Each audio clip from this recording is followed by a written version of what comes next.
JavaScript. It's one of the most popular programming languages today. Maybe you're new to it.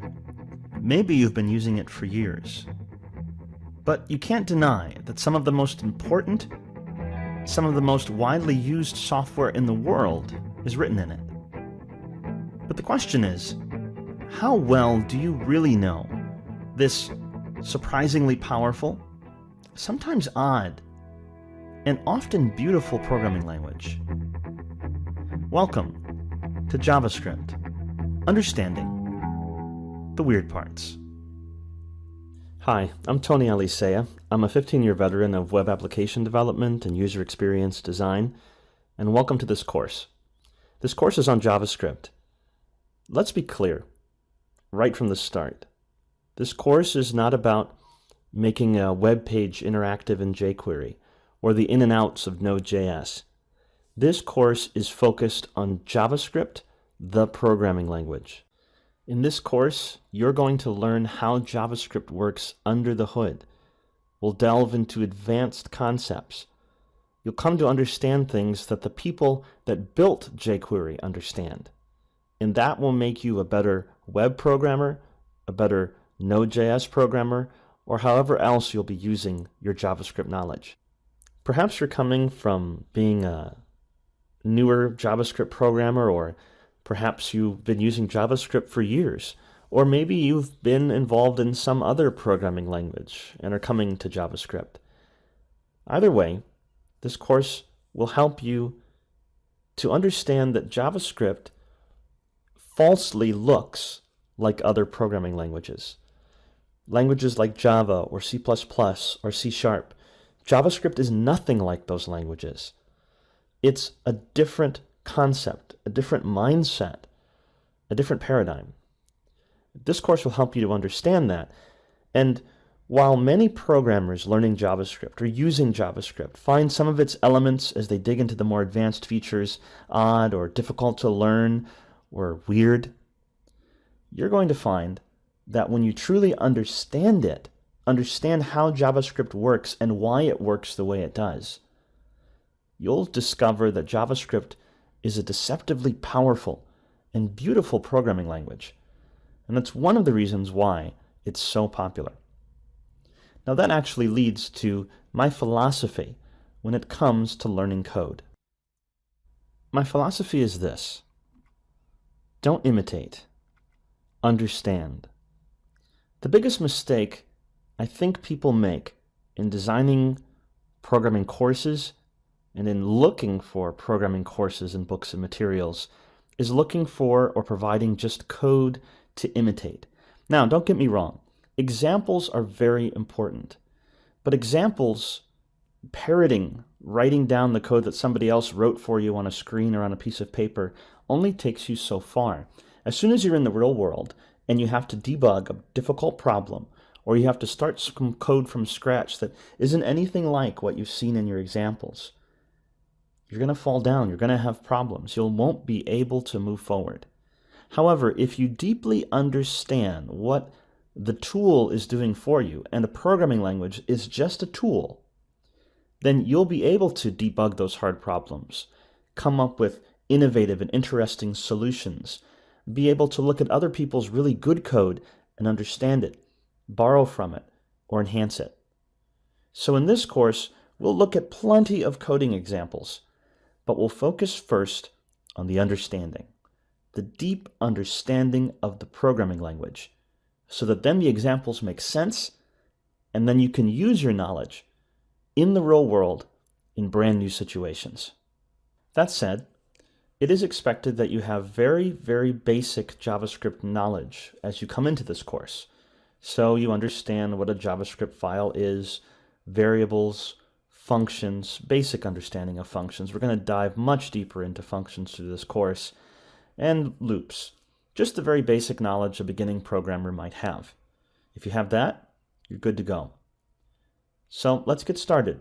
We'll dive in, and I think you'll come to appreciate this beautiful programming language, JavaScript, all the more. Let's understand JavaScript. Let's get started. Let's take just a moment and talk about setting up for this course. You'll need two things. One, an internet browser with developer tools. That could be Internet Explorer, Firefox, Safari, or Chrome. In our case, we'll be using Google Chrome. And you'll also need a text editor. I'll be using brackets.io, which is free and also lets you quickly and easily run web pages in JavaScript code. Now, I know we said this course isn't about building websites or jQuery and that sort of thing, just focusing on the JavaScript programming language. We're going to do that, though, by writing JavaScript code and then running it in the browser and using the browser's tools to learn more and dig deeper into what the language is doing. If you'd like to match up for this course with the tools we'll be using, you'll need Google Chrome again. You can find that if you don't have Google Chrome at google.com/Chrome. Go to that address, download and install Chrome on your computer. Once you have it installed, you'll be able to go to the menu and you'll be able to go to More Tools and then Developer Tools, or you can hit F12 on your keyboard. We're going to spend a lot of time inside these developer tools. They'll probably pop out like this for you, and then you can use this button, if you like, to undock into a separate window and give yourself a bit more space. You can also hold down your Control or Command key and then do plus or minus to increase or decrease the font. I'll be using a larger font size so that you can see what we're doing in the video. Now I'll close this with the X in the upper right of the Developer Tools window. And if you want an excellent text editor, perfect for this course, just go to brackets.io. Brackets is provided by Adobe. It's free, and it lets you edit HTML, CSS, and JavaScript.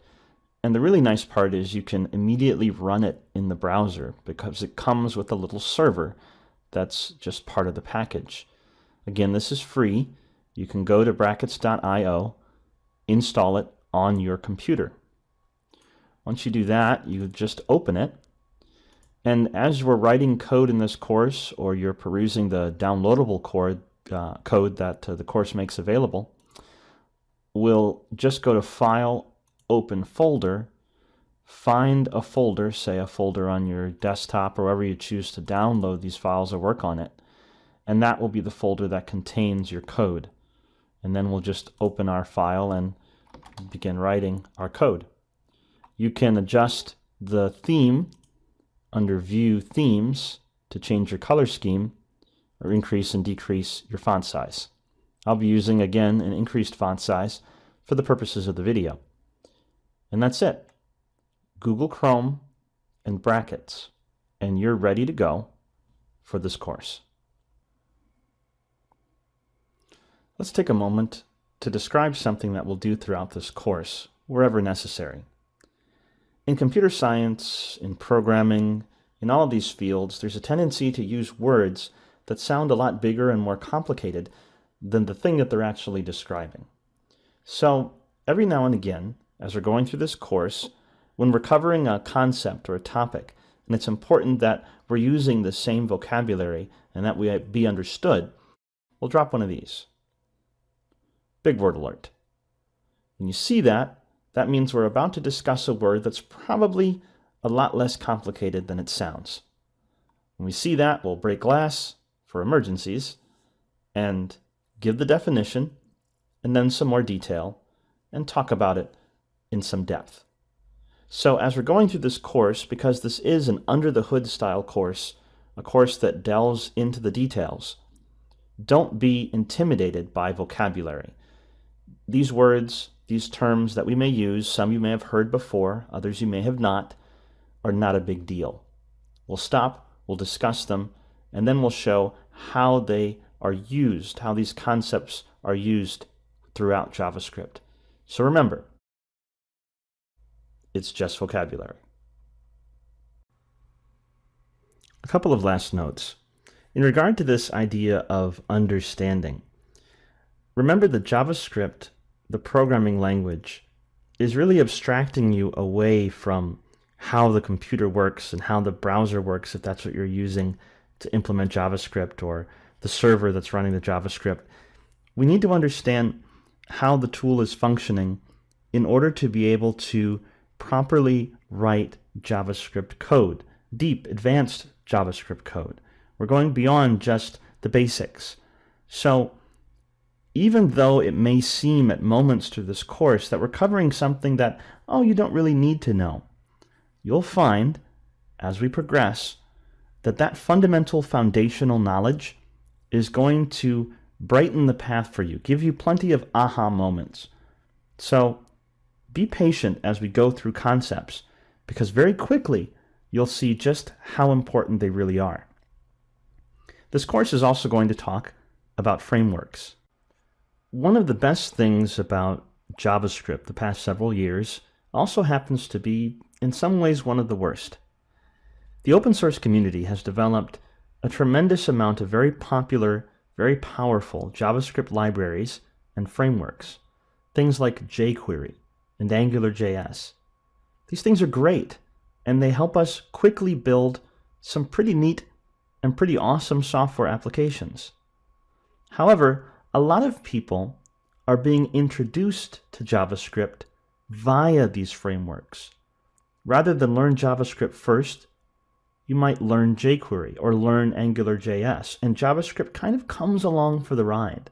The problem is that jQuery and AngularJS and all these other frameworks and libraries, as awesome and wonderful as they are just JavaScript code. They're a JavaScript file that you include in your application that provides you a bunch of code that other people, really smart, good developers, have written. But a lot of developers, if they opened up those files, if they opened up that code, they wouldn't be able to understand what's in it, because we tend not to then understand the deeper parts of JavaScript. And that's dangerous. If you want to build a robust, good JavaScript application, you can't just know jQuery or know Angular. You have to know and understand the things that the people that wrote jQuery and Angular know and understand. And so that's what this course is going to endeavor to do, to give you the kind of education, the kind of information that will let you open up jQuery, look at it, look at the source code, and understand it. In fact, at the end of this course, that's exactly what we're going to do, and then we'll try building our own little mini framework or library, just like jQuery and Angular and others have done, using these same techniques for understanding how to structure JavaScript applications and how they work. So that's frameworks.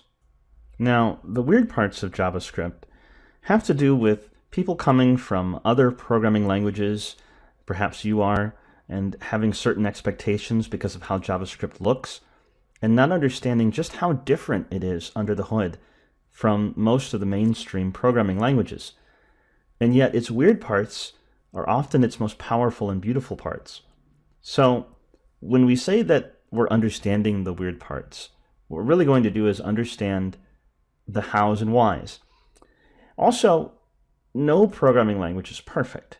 So occasionally through this course, we'll stop and point out something that's a hazard, something that's a danger, a downside of the JavaScript programming language, or something that you should avoid. So that's it. Understanding frameworks and the weird parts. We're ready to dig in to JavaScript. It's time for our first aside. Throughout this course, we'll have lectures that are asides.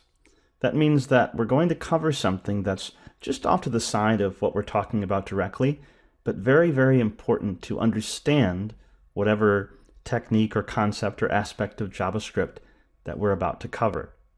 Now, each aside might have a particular type. In this case, we're going to do a conceptual aside. A conceptual aside means we'll focus on a concept or an idea that's fundamental to the rest of the course of understanding and building slowly our knowledge of JavaScript, which is what we're going to do. This conceptual aside will cover 3 ideas: syntax parsers, execution contexts, and lexical environments. These are fundamental concepts, fundamental ideas to understanding the rest of what we're going to talk about, and you're going to see these ideas come up again and again throughout the rest of this course. Now, all three of these are complicated sounding terms that actually aren't that difficult to understand. So we're going to give you your first three big word alerts in a row. All right, so here's our first one. Big word alert. Syntax parser, break glass. A program that reads your code and determines what it does and if its grammar or syntax is valid. So when you write JavaScript, it isn't magically directly telling the computer what to do. You're abstracted away from all of that. You're writing code, but then someone else or other people built programs that convert your JavaScript into something the computer can understand.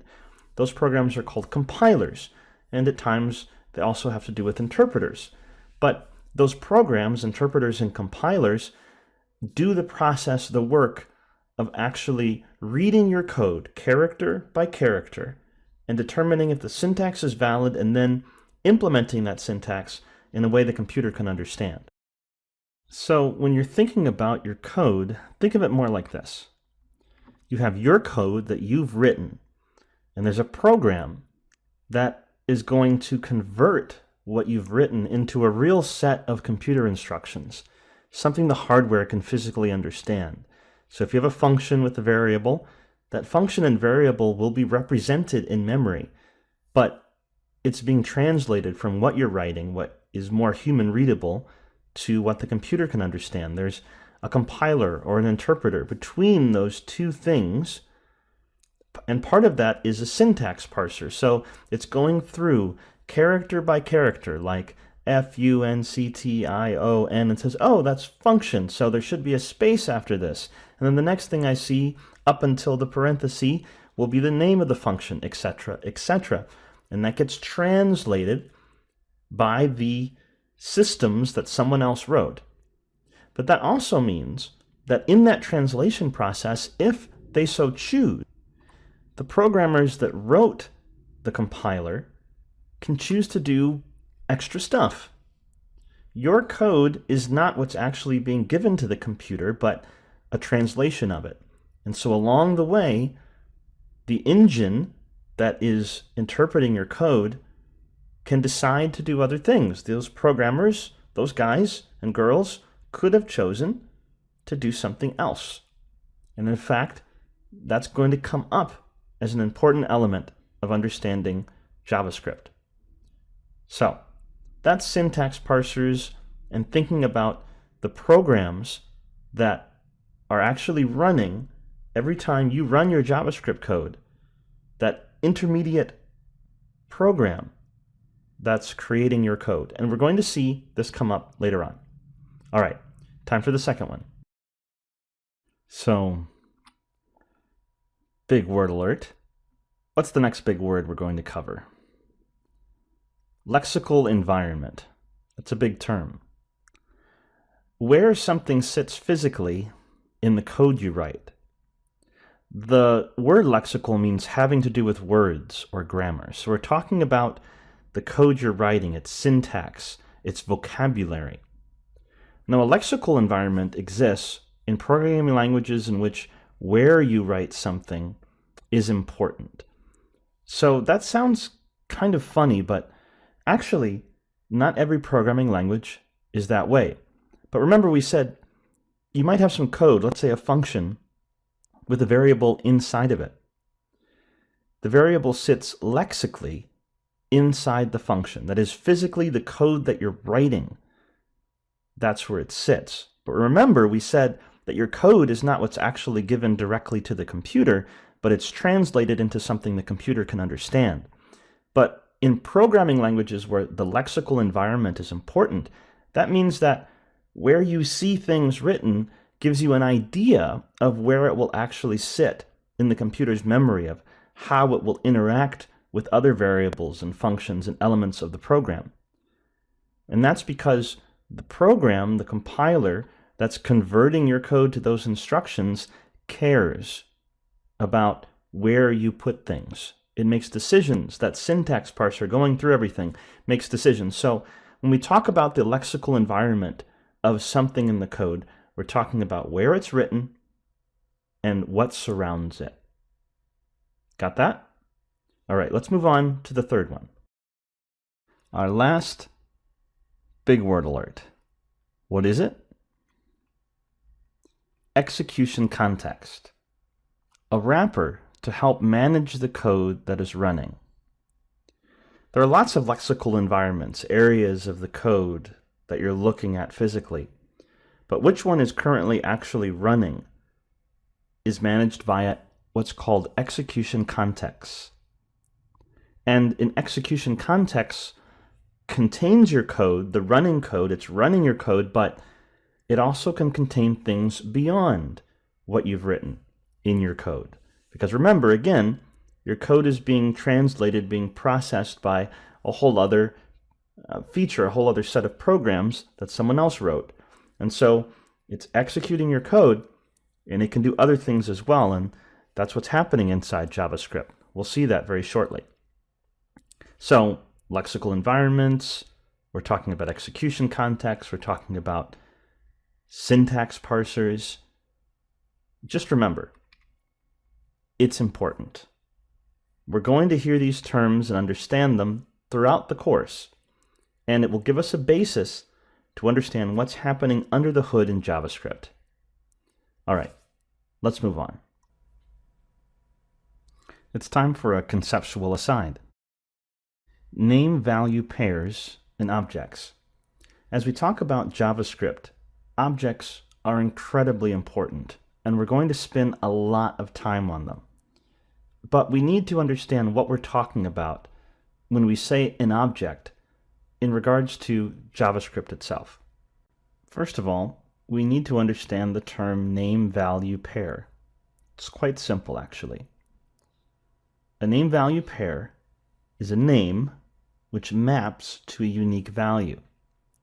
Now, that name may be defined more than once, but it can only have one value in any given context. Remember, we're talking about execution context. So in any particular execution context, that is a section of code that is running, a name can only exist and be defined with one value.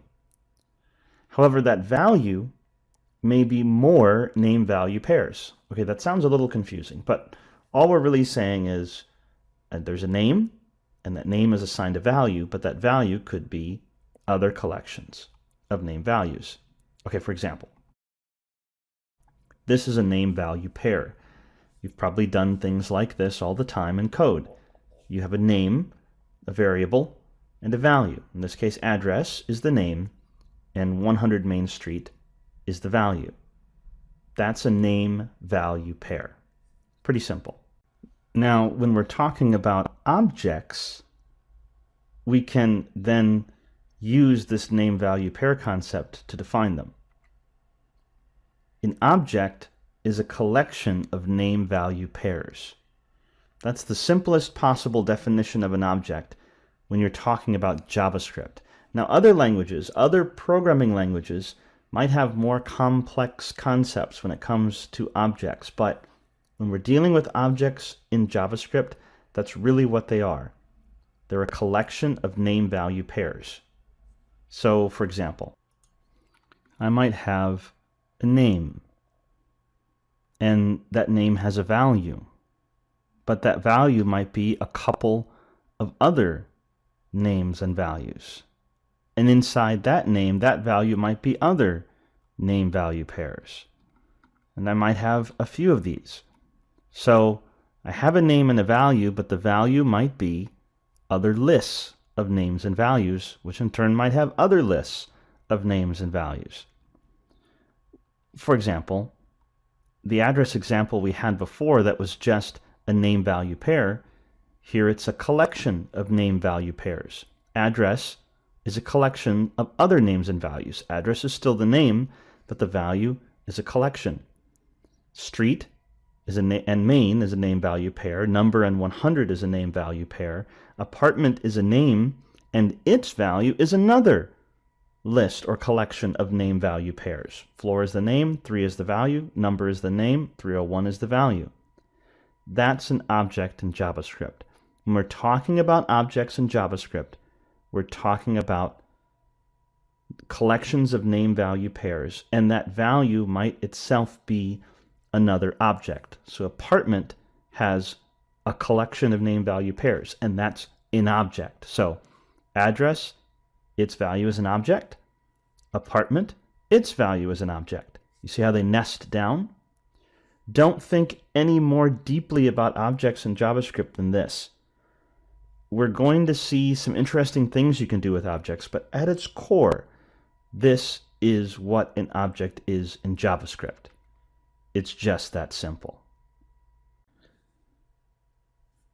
I know what you're thinking. Are we going to actually write any JavaScript code anytime soon? Yes, right now and for the rest of the course. This lecture is the global environment and the global object. Whenever code is run in JavaScript, it's run inside an execution context. We've seen that word already, meaning a wrapper that the JavaScript engine, the program that other people wrote that's parsing and looking at and verifying and executing your code, that wraps that up, that code that you've written. It wraps the currently executing code in an execution context. So when we look at our very first JavaScript program, we're going to be looking at an execution context being created and run. And the base execution context, we'll look at a few, because there's more than one that runs during a JavaScript program normally. The base execution context is your global execution context. And it has a couple of special things that come along for the ride. The base execution context, the global execution context, and when we say global, we're talking about the thing that's accessible everywhere to everything in your code. It's global. All right, so the global execution context creates two things for you. You don't have to in your code. It creates a global object. Number in objects is just a collection of name-value pairs. It creates this global object, and it creates a special variable for you called this. The JavaScript engine is creating these two things for you whenever your code is run, because your code is wrapped inside an execution context. And these two things are created for you by the JavaScript engine. All right, let's take a look. All right, it's that time. We're going to look at our very first JavaScript program. Now, we're going to run our JavaScript in the browser. This is very convenient, again, because we have our dev tools and we can see what's going on under the hood a little bit easier. But we're going to do that simply by having a simple HTML page referencing a single script I'm calling app.js, which will always contain the code that we're working with. I have this sitting in a folder, and I'm opening that folder in brackets. And then I'm going to hit this button in the upper right in order to launch Google Chrome and run this web page, which will then cause the browser to run this JavaScript. That's how we'll do all of our examples. All right, so are you ready? Here's our very first JavaScript program. Let's open app.js. There it is. What do you think? I know what you're thinking. Hey, that's empty. There's nothing in that file. All right. Well, you're right. I wrote no code. Let's run it. I'm going to hit my live preview button. Google Chrome launches. And then I'm going to open up the dev console. Notice there are no errors. The JavaScript file was loaded. The syntax parser started and realized there is nothing to parse. So I had no code to execute. But because it started executing the JavaScript, because it ran the file, an execution context was created. And remember those two things that were supposed to be created for us. a global object and a special variable called this. Well, inside here, inside the DevTools console window, I can take a peek inside the execution context at the values of variables and what's going on in memory. So if I just go this, look, there's something there. Now, I didn't build this. I didn't put that in the code. The code is empty. But the execution context was created by the JavaScript engine, and it decided what the value of this should be. And what this is the window, the current window that I'm in, my browser window, because I'm running JavaScript in the browser. Interestingly, I have available an object called window, the same object. So this window object, the current tab that I'm on, is the global object inside browsers. Now, if you're using Node.js, if you're running JavaScript on the server, it won't be the window object. There's a different global object, but there is always a global object when you're running JavaScript. In the case of browsers, it's the window. If I had a separate tab open, that would be a separate global object because each tab, each window is its own execution context, its own global execution context. But notice I have these two values and I wrote no code. That's the JavaScript engine doing this for me. So we just learned something. An execution context was created at the global level. There's a global object, meaning that object is available to all the code running inside that window, inside that area, inside that JavaScript file, inside that lexical environment. And there's a special variable that the JavaScript engine created that sits inside the execution context called this. And what we saw was that the global object inside browsers, inside internet browsers like Google Chrome or Firefox or whatever the case, is the window object. And that it did create a variable called this, and at the global level, those two things are equal. This refers to the window object. And you can also just say window and get the global object. Now, just to be really clear, when we say global, in JavaScript that means not inside a function. Don't think too much deeper than that. That means code or variables that aren't inside a function is global. All right, so we already saw that we have window and this, a global object and this, available to us without a single line of code. Now, what happens when we actually put some code in? All right, let's write our first bit of code. I'll create a variable and call it A, and just give it a value. Hello world. And I'm going to create a function called B, and just leave it empty. Got that? A variable and a function. And now I'll run this, and I'll actually have some code. Now, the execution context is created. This code is not inside a function, although I'm creating a function here. All this code is not inside a function, so it's global. This and window are already available to me, and you'll see something interesting. If I look at window and open it up, remember JavaScript objects are name-value pairs, so here's lots of names and lots of values. The function can be a value. But if I scroll down a ways, there, see that? A and B, my variable and my function. In JavaScript, when you create variables and functions, and you're not inside a function, those variables and functions get attached to the global object. So if I just go like this, A, it's hello world. But I could also go window.a, the global object.a. It's the same thing. See that? So your variables and your functions, when lexically not sitting inside a function, They're just sitting right there on the global object. All right, so when code is executed, your JavaScript code is executed, an execution context is created.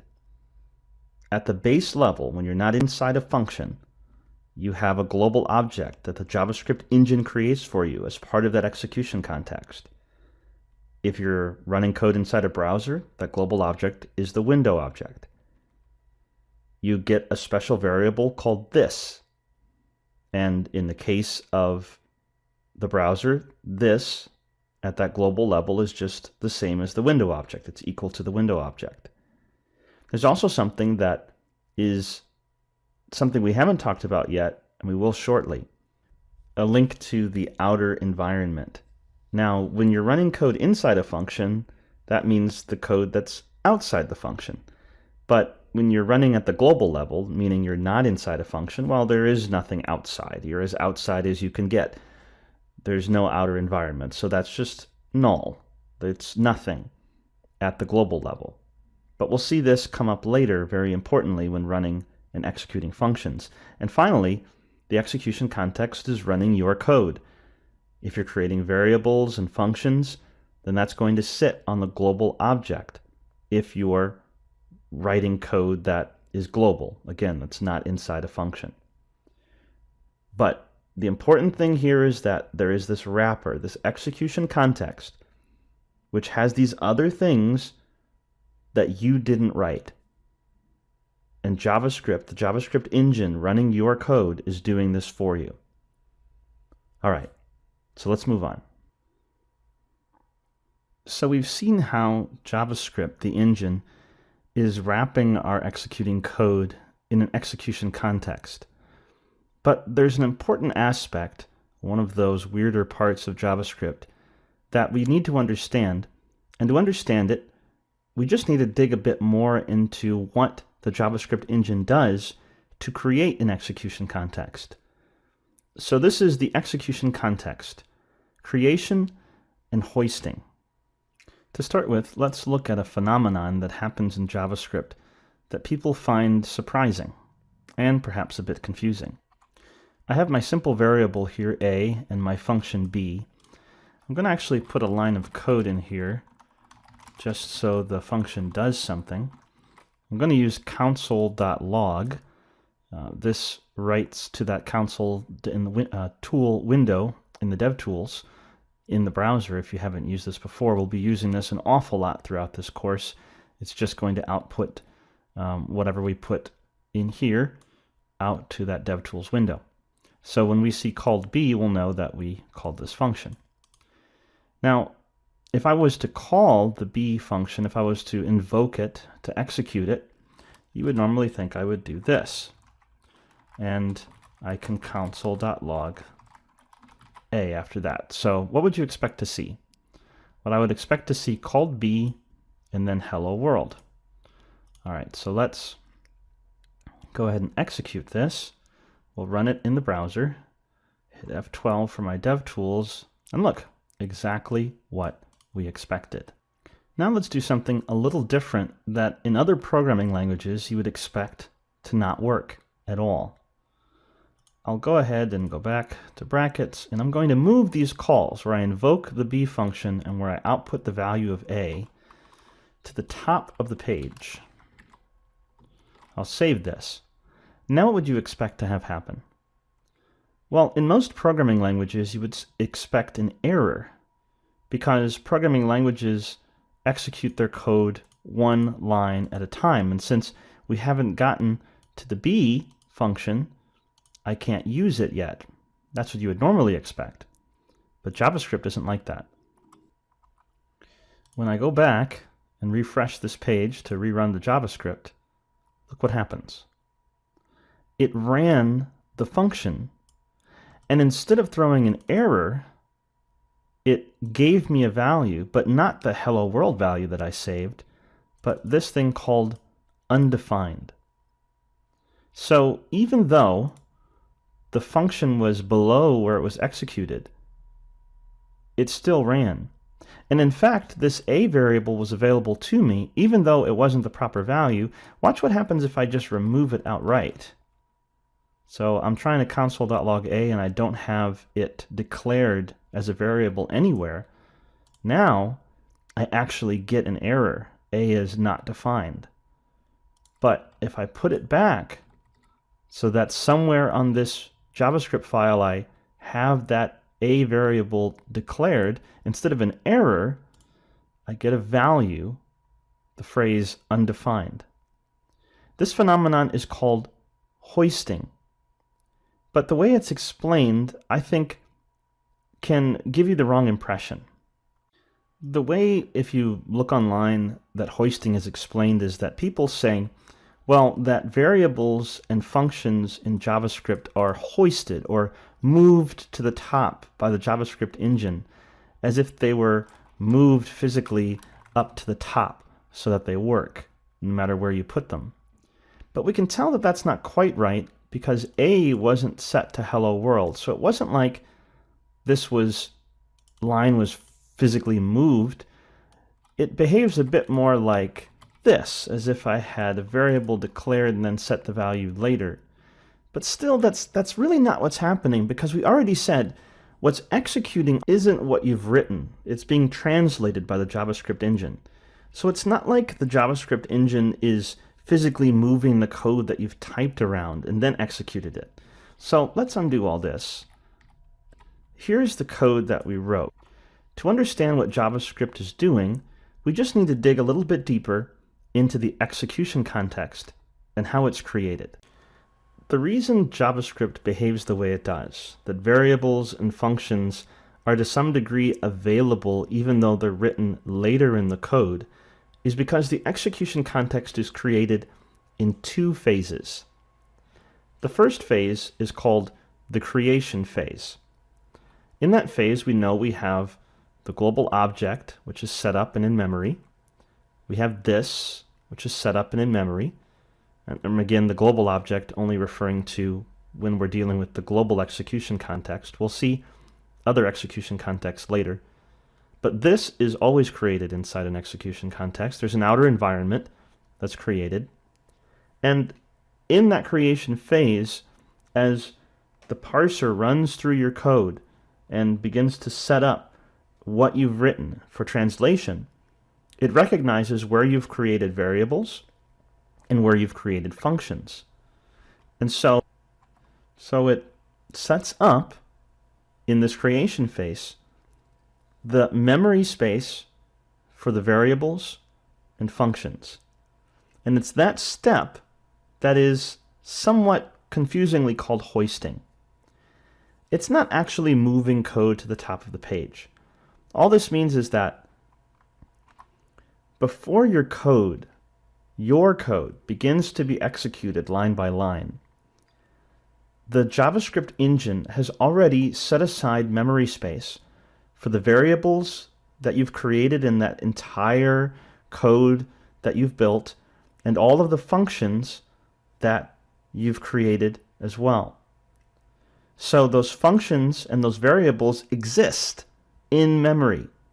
So when the code begins to execute line by line, it can access them. However, when it comes to variables, it's a little bit different.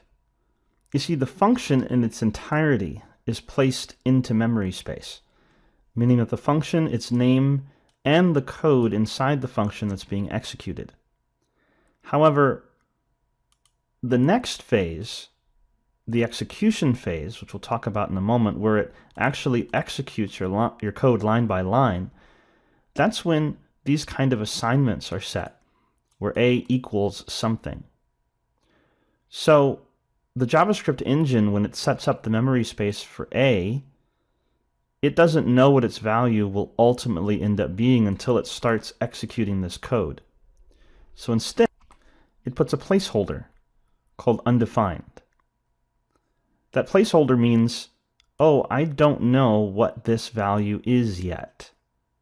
That's the same placeholder that we would have if we never set it at all. All variables in JavaScript are initially set to undefined. and functions are sitting in memory in their entirety. That's why it's actually a bad idea to rely on hoisting in any way. You can run into trouble when you realize that that value is actually undefined and not the value you're expecting. So while this technically kind of works, it's better to always do this so that you don't get caught up in that trap. Now, that said, we understand that when we're talking about hoisting, when we're talking about this scenario where I can call the function even though it's declared later, it really has to do with the fact that what I wrote is not what's directly being executed, but the JavaScript engine is then taking my code and making decisions. In this first phase of creating the execution context, the wrapper around my code being executed, it's going to set up the memory space for the functions and the variables that it sees that are going to be used when it starts executing the code. And therefore, we have access to them in a limited way before they actually physically appear on the page inside that lexical environment. Kind of weird, right? But not so much when you understand that it's just phase one. I'm going to set up the memory space. So when the code begins executing, those things are actually already sitting in memory because it looked at your code and already preset things up to be ready for the code to start executing. It's time for another conceptual aside. We've already talked about this a bit, but it's important enough to delve just a little bit into. JavaScript and undefined. We've already seen that there's this first phase of creating an execution context in which there's a global object for the global execution context. There's a special variable called this, which is always created. There's a reference or a link to the outer environment if there is one. And this phenomenon called hoisting, where variables are set up and functions as well. And in the case of variables, they're initially set equal to undefined. But what do we mean by that? Well, let's go back and make our example a bit simpler. I'll get rid of the function and the function call, and we'll just focus on the concept of undefined. So I'll just take my variable a, declare it, and then log it. I'll go ahead and run this in brackets. And we see the phrase undefined. Now remember, we already saw that if I don't declare it at all with the var keyword, it actually throws an error where it says A is not defined. But that's confusing because isn't not defined and undefined the same thing? Well, no, because when we say, and I'm going to put the var A back, in JavaScript, when we see undefined as opposed to that error, this isn't simply the word undefined, but it's actually a special value that JavaScript has within it internally that means that the variable hasn't been set. To prove that, I'll show you something. I'll do if a, I'm going to do triple equals. Now, if you've never seen triple equals before, we'll talk about that at length later in the course. But this is very similar to double equals, is equal to, but it's a bit safer, and we'll see why later. Just for now, we'll just use triple equals because this is good practice, and we'll explain why when the time comes. But for now, just imagine using triple equals anywhere where you would use double equals. All right, so triple equals, and then I'm going to say the word undefined. And then if it's undefined, I'm going to output a phrase. A is undefined. And then I'll put else. If it's not undefined, I'll put console.log A is defined. Notice that undefined isn't wrapped in quotes. This isn't a string. It's a special keyword. It's a value, a special value in JavaScript. And when I go back and run this, notice that A is undefined. So when this if statement checked if A was equal to this special keyword, this special value undefined, it said yes, it is. If I was to set A up here equal to a value, then by the time we get down here, A is set, and so A is defined. This was false. It was not equal to undefined. But if I don't set the value, again, this will be true, because the initial phase of creating the execution context sets all variables equal to undefined. And if you don't do anything else, that's what that value will be. Notice again, this is different than if I simply never declare the variable var a and attempt to console.log a. When I refresh this, it gives me an uncaught reference error, A is not defined. That's because that initial execution context creation, that creation phase, when it went through, it didn't find a var A, so it never set up the memory space. So when it went to execute this code, it said, hey, I don't have A in memory at all. So it gave you an uncaught reference. A is not defined. I don't have it in memory. That's what the browser is saying. That's what the JavaScript engine inside the browser is saying. However, when I declare var A is placed into memory during the creation phase. So the execution context saw var A and set up A in memory. And so even though I haven't set it to a value, the JavaScript engine, which is doing more than what I'm just writing in my code, already set it to this special value called undefined. So undefined is not like empty or doesn't exist. It doesn't literally not exist. It's actually a value. It's actually taking up memory space. It's a special keyword, a special value that means this is the value that was initially set by JavaScript. And that leads to a little bit of a warning. Never do this. Never set yourself a variable equal to undefined, because actually you can. For example, I could set this initially to hello world, and then console.log it, and later for some reason set it to undefined, and we'll see that it is. Watch. Hello world, and then later it's undefined.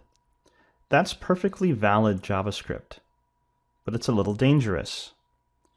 It's better to let undefined, that special keyword, mean I, the programmer, never set the value. That will really help you when debugging code. If you make a habit of setting values equal to undefined, then it's really hard to tell if something is undefined because you set it or because the JavaScript engine set it and you never set it to anything else. It's always better to let undefined mean I've never set this value. That's really useful, and it will help you in your debugging. So undefined, this is a special value that is also a special keyword in JavaScript, and it's the value that variables receive during the creation phase.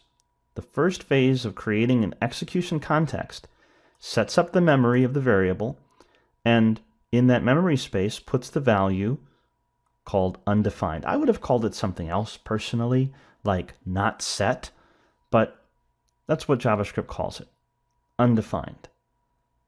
And if you don't, in your code, set it to anything else, that's what it will be. Or if you set it something else later and use it beforehand, that's what it will be. All right, so that's JavaScript and undefined. All right, so remember we said there were two phases when it came to the execution context within the JavaScript engine. The first phase was the creation phase, when it set up the variables and functions in memory. And then the second phase is the execution phase. And this phase is pretty simple to understand. In the execution phase, we already have all those things set up that we had before, and now it runs your code, the code you've written, line by line, interpreting it, converting it, compiling it, executing it on the computer into something the computer can understand. And it runs your code line by line. So if I go back to our example that we used for hoisting, and I console.log a here, and I'll just go ahead and move the function to the top so we're using good practice so we don't have confusion. I have a function and I call it. I'm logging a. I'm setting a to equal to a value and declaring it, and I'm logging a again. So what do you think we're going to see? B will be called, then a will be logged, then a will be logged again.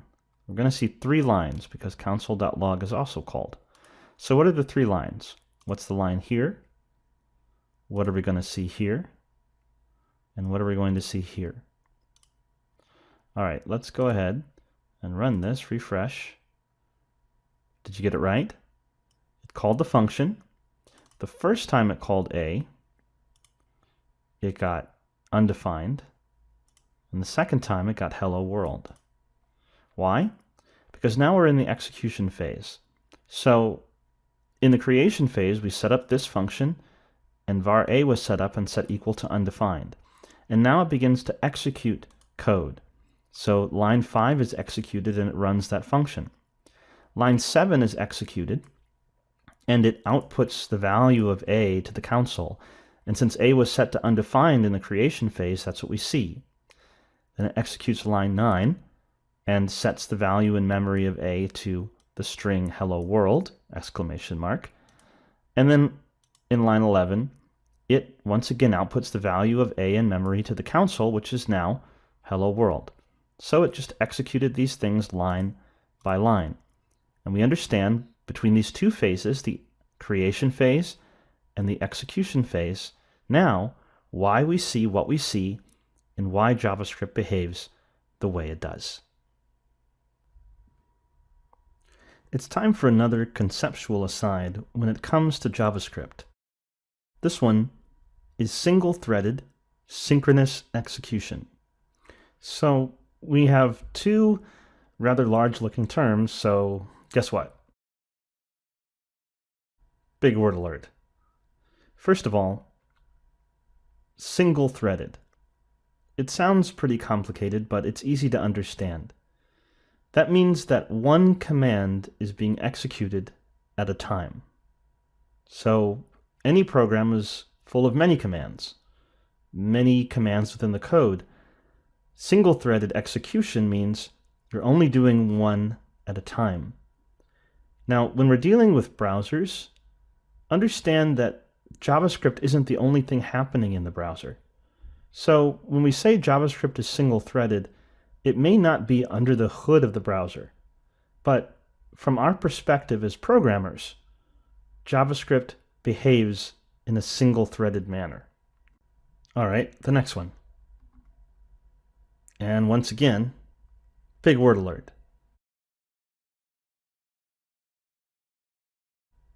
Synchronous. This is very similar to single-threaded. Synchronous meaning, in the purposes of programming, one at a time. Not 2 at a time or 3 at a time, but one line of code being executed for synchronous execution at a time, and for our purposes, in order. So the code is executed one line at a time in the order that it appears. And that's it. Single-threaded synchronous execution, meaning that in JavaScript, only one thing is happening at a time. Now, I know what you're probably thinking, but hey, I've heard of asynchronous requests in JavaScript, especially on the web. AJAX, the A stands for asynchronous. What are you talking about? Well, we'll see that in just a little bit. But for now, just trust me. JavaScript is single-threaded, synchronous execution in its behavior. All this time, we've been talking about the global execution context and how it's created and executed. But we also mentioned that functions are special in regards to this. Here we'll talk about function invocation and the execution stack. And we're going to introduce this concept that will be fundamental to understanding some very important and advanced concepts in JavaScript. Before we do that, though, we've rather casually used a word here, a word that sounds a lot more complex than it really is. Big word alert. Invocation. That just means running a function or calling a function. So when we say we invoke the function or function invocation, we just mean, hey, run the function. In JavaScript, we do that by using parentheses. You put the name of the function and then put parentheses. When you did that, you invoked the function. You told the JavaScript engine to run it. So now let's talk about what happens when you invoke a function in JavaScript. To do that, let's look at a simple example. So I have a function b that I've created. It does nothing. A function a that calls or invokes function b, and then I'm invoking function a. This is a very simple example, but it helps us to understand what's happening under the hood. Now here comes this fundamental, very important concept. Let's step through what we know is going to happen first if I put this code in a JavaScript file and ran it. First of all, what's going to be created? That's right, a global execution context. The parser will parse the code, and then the compiler, the program that's going to interpret your code, will start up and say, well, I need to create a global execution context. It'll create the variable this. It'll create a global object. If you're in the browser, it will create a window object. And then it will attach these functions to it. It will set up the memory space for them in the creation phase of the execution context, that first phase. So B and A will be in memory. And then the code will be executed line by line. Now, it won't execute anything in those functions because they haven't been invoked. But when it hits A at the bottom, and it says, I'm supposed to invoke or call or run that function A, here's the thing that actually happens. A new execution context is created and placed on what's called the execution stack. And the stack is just what it sounds like. One on top of the other on top of the other. And whichever one is on top is the one that's currently running. So anytime you execute or invoke a function in JavaScript, a new execution context is created and put on the execution stack. So the execution context is created, just like the global one. It will have its own space for variables and functions. It will go through that create phase, and then it will execute line by line the code within the function. However, if I have another function invocation, it's going to stop at that line of code and create another execution context and run that code. Now, in the case of B, there is no code to run, but this is how function invocation happens in JavaScript. Every function creates a new execution context, which runs through the create phase and then executes the code line by line within the function. When B finishes, because it's at the top of the stack, it will get popped off the stack, then A, then back down to global. Notice that this doesn't matter. The order lexically doesn't matter, nor does the rest of the code that happens to be surrounding those function calls. For example, let's suppose we put A above B and we had some other code surrounding these function calls. That doesn't matter, because even though lexically A is above B, remember what's happening. Both of those functions are already in memory during the create phase of the initial global execution context. Those var c, var d that you see down below each of those function calls, let's talk about what's going to happen. First of all, A at the bottom will invoke function A. So that will be the next put on the execution stack, the execution context for the function A. Then that becomes the currently running code, which means that very last line at the bottom, var d, below the A, that's not going to be run yet because JavaScript is synchronous, one line at a time. And what's running is the current code within the current execution context, which is the one at the top of the stack. So when A is at the top of the stack, it will start to run line by line. It hits that line where it invokes B. B creates a new execution context, so that becomes the top of the stack. And so it is running line by line. And it runs its single line of code there. And only when it finishes will we go back to finishing A. Why? Because when the function finishes, the execution context is what's called popped off of the stack. So now what's the current execution context again? A. So it runs the next line of code that hadn't yet been run inside that execution context, meaning that var C line. And then when A is finished, it's popped off the stack, and the next line of code that hasn't yet been run in the global execution context is run, which is that very last var D. See how that works? Every time a function is called, a new execution context is created for that function. The this variable is created for that function. The variables within it are set up during the creation phase.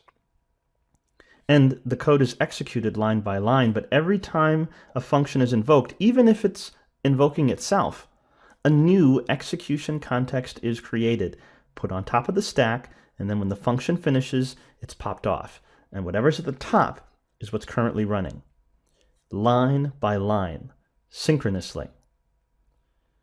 This concept is very important to have in your mind as your mental model for what's happening as you're invoking functions, because it has to do with the rest of what we're going to discuss. So let's move on talking more about functions, context, and another addition, variable environments. Here's another phrase that's used when talking about JavaScript under the hood. It's a lot more complicated sounding than it really is.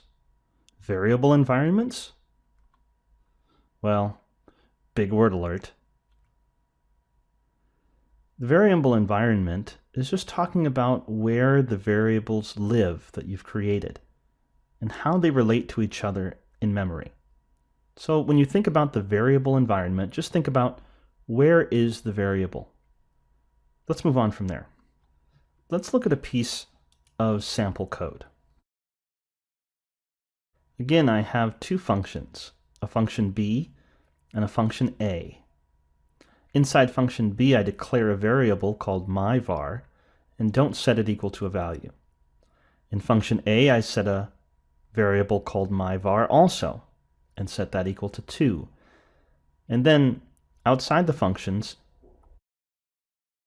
I also declare a variable called myVar again and set that equal to 1. Then A is called, and inside A, B is called.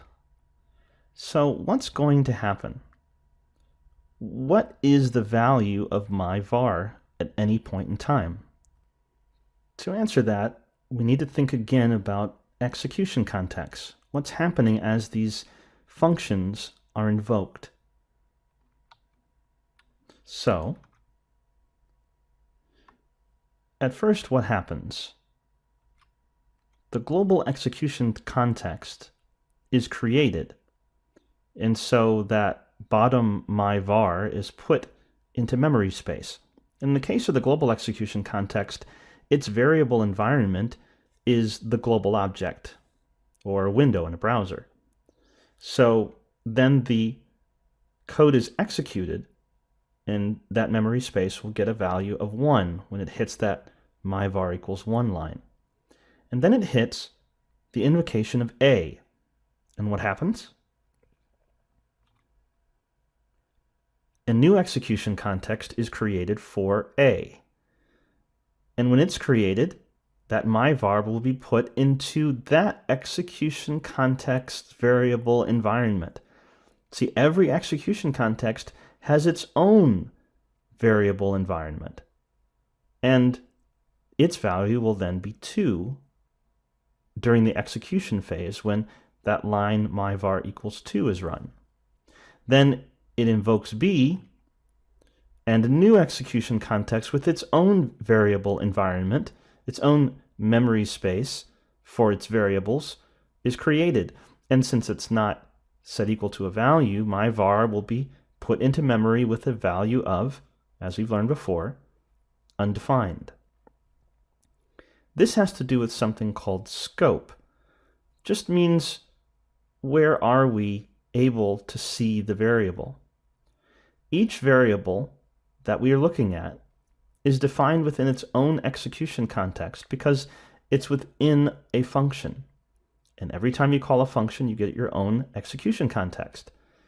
So even though the myvar is declared 3 times, they're distinct, they're unique, and they don't touch each other. All right, let's prove that. I've put my code into a JavaScript file, and I've added some console.log so we can see the values.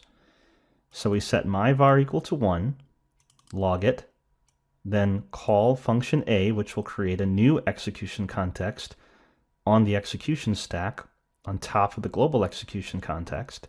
So this will be the running code. It will create myvar in its own variable environment, log it, and then we start another execution context by invoking a function, and it will put its own variable called myvar into its variable environment, and we'll log that. So what should you expect to see? Well, we're going to expect that we'd see this console.log happen first. It runs A, so we'd see this one second, and then it runs B, so we'd see this one third. So I should see 1, 2, and what will be the value if I haven't set a value? What value does the execution context creation phase set all variables to? That's right, the special value, undefined. So I should see 1, 2, undefined. And so I'm going to go ahead and run this and open up the developer tools, go to the console, and look. 1, 2, undefined. Exactly as we expected. So each of these myvars is sitting in its own execution context. Calling this function didn't affect this myvar. Watch. I'll console.log myvar after calling A. Should that have an impact? The answer is no, because once we finish A, the currently running code is the global execution context, where myvar is 1. So I should see another 1 when I console.log here. Let's say that again. This code is running inside the global execution context. These variables are attached to the variable environment of the global execution context. So when I log this, I see a 1.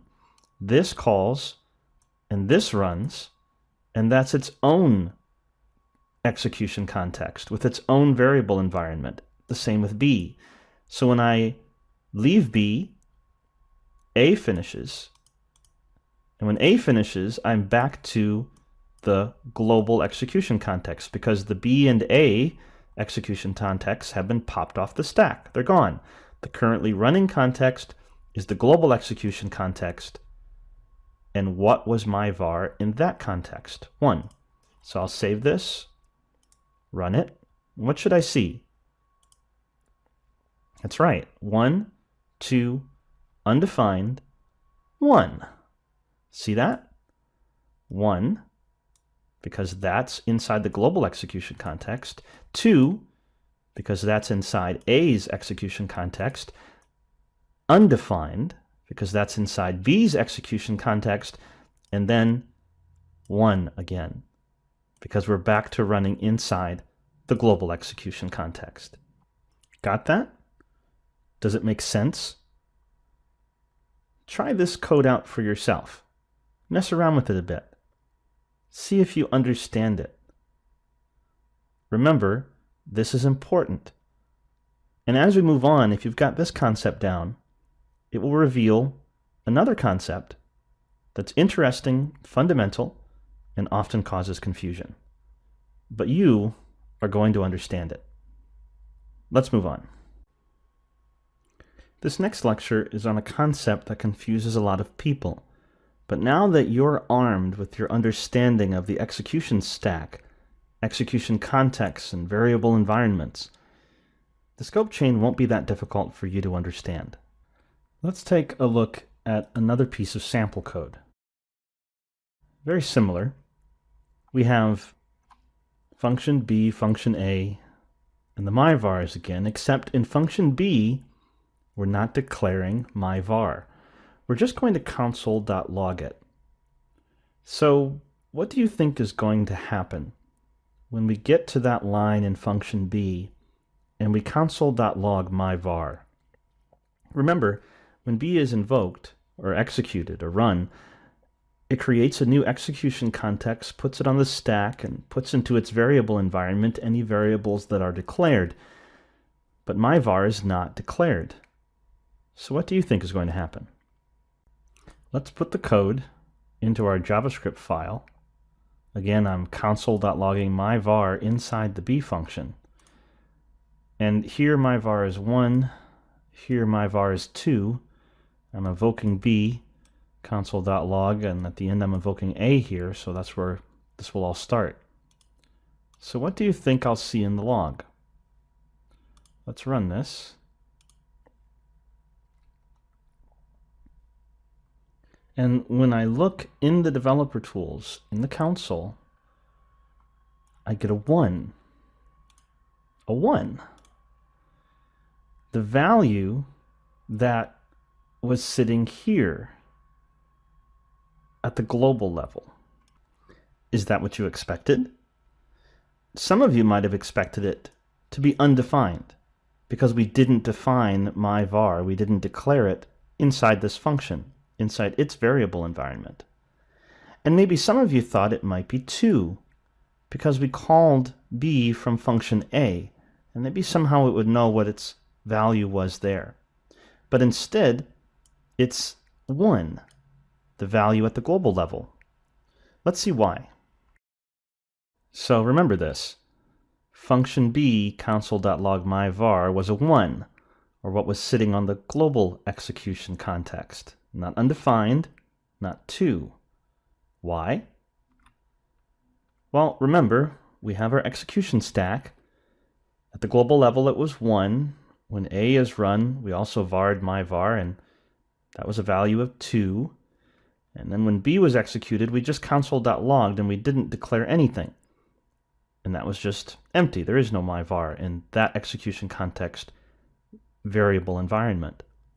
But when we request a variable, when we do something with a variable, JavaScript does more than just look in the variable environment of the currently executing context. Remember that each execution context has some special things that get created for you, like the variable this. Remember, we also mentioned one other thing that we haven't used yet, the reference to the outer environment. Every execution context has a reference to its outer environment. Now, what is its outer environment? Well, in the case of function B, its outer environment is the global execution context. And that's also the case in function A. Even though A is directly below B in the execution stack as far as what code is going to run, that little outer environment reference that each execution context gets doesn't necessarily have to be the execution context directly below it. Instead, it's something that we've already talked about. What kind of outer environment are we referring to? Remember that big word that we used almost at the beginning of this course? The lexical environment. Wait a minute. Back up. Lexical environment? Didn't that mean that where something is written physically in your code is important? That it determines certain things as far as how the JavaScript engine will decide and interpret where things live and where things will sit in memory and how they'll connect to each other? That's right. So where does function B sit lexically? It lexically sits on top of the global environment. In other words, it's not inside function A. It's sitting right there at the same level as that last line where myvar equals 1. Now, don't get lost about this. We're not changing our minds in that the execution contexts don't matter, don't regard where something is sitting physically in the code. It doesn't. The B could be above the A could be above the B. It doesn't matter. What's going to happen is the order of execution will determine how those are invoked, how those execution contexts are created. However, JavaScript does something special. It cares about the lexical environment when it comes to the outer reference that every execution context gets. And when you ask for a variable while running a line of code inside any particular execution context, if it can't find that variable, it will look at the outer reference and go look for variables there, somewhere down below it in the execution stack. And that outer reference, where that points, is going to depend on where the function sits lexically. So my B function sits lexically, not inside A, but at the global level, right smack dab at the outmost point of the code. And so its outer environment, its outer lexical environment, is global. And so is A's. In JavaScript, when I asked for my var inside that B execution context, it couldn't find it. And so it went down and found it in the global execution context. So again, these execution contexts are created, and it doesn't matter where the code is physically written, where these functions are physically written in regards to when these execution contexts are created. That has to do with when you invoke them. But when you invoke them, when you invoke a function, the JavaScript engine creates an outer reference for that execution context, and it looks at where the code was physically sitting. The syntax parser already knows, because it went through line by line your code, and it knows where that function was written, and it then creates the appropriate outer reference based on where your function was physically written in the JavaScript file. Now, this entire act of searching, this chain of references to outer environments, because this execution context stack could get really tall, and maybe my var is a ways down the stack. It has to search one and then look for another outer environment and search again until it gets all the way to the bottom where the global is, where there is no outer environment, to find my var. So if I had several more functions calling each other, it would keep on moving down until it hit global, if those functions were defined inside each other, down those outer environment references until it finds it or doesn't. That whole chain is called the scope chain. Remember, scope means where can I access a variable? And the chain is those links of outer environment references, lexical. That is where it was physically written in your code.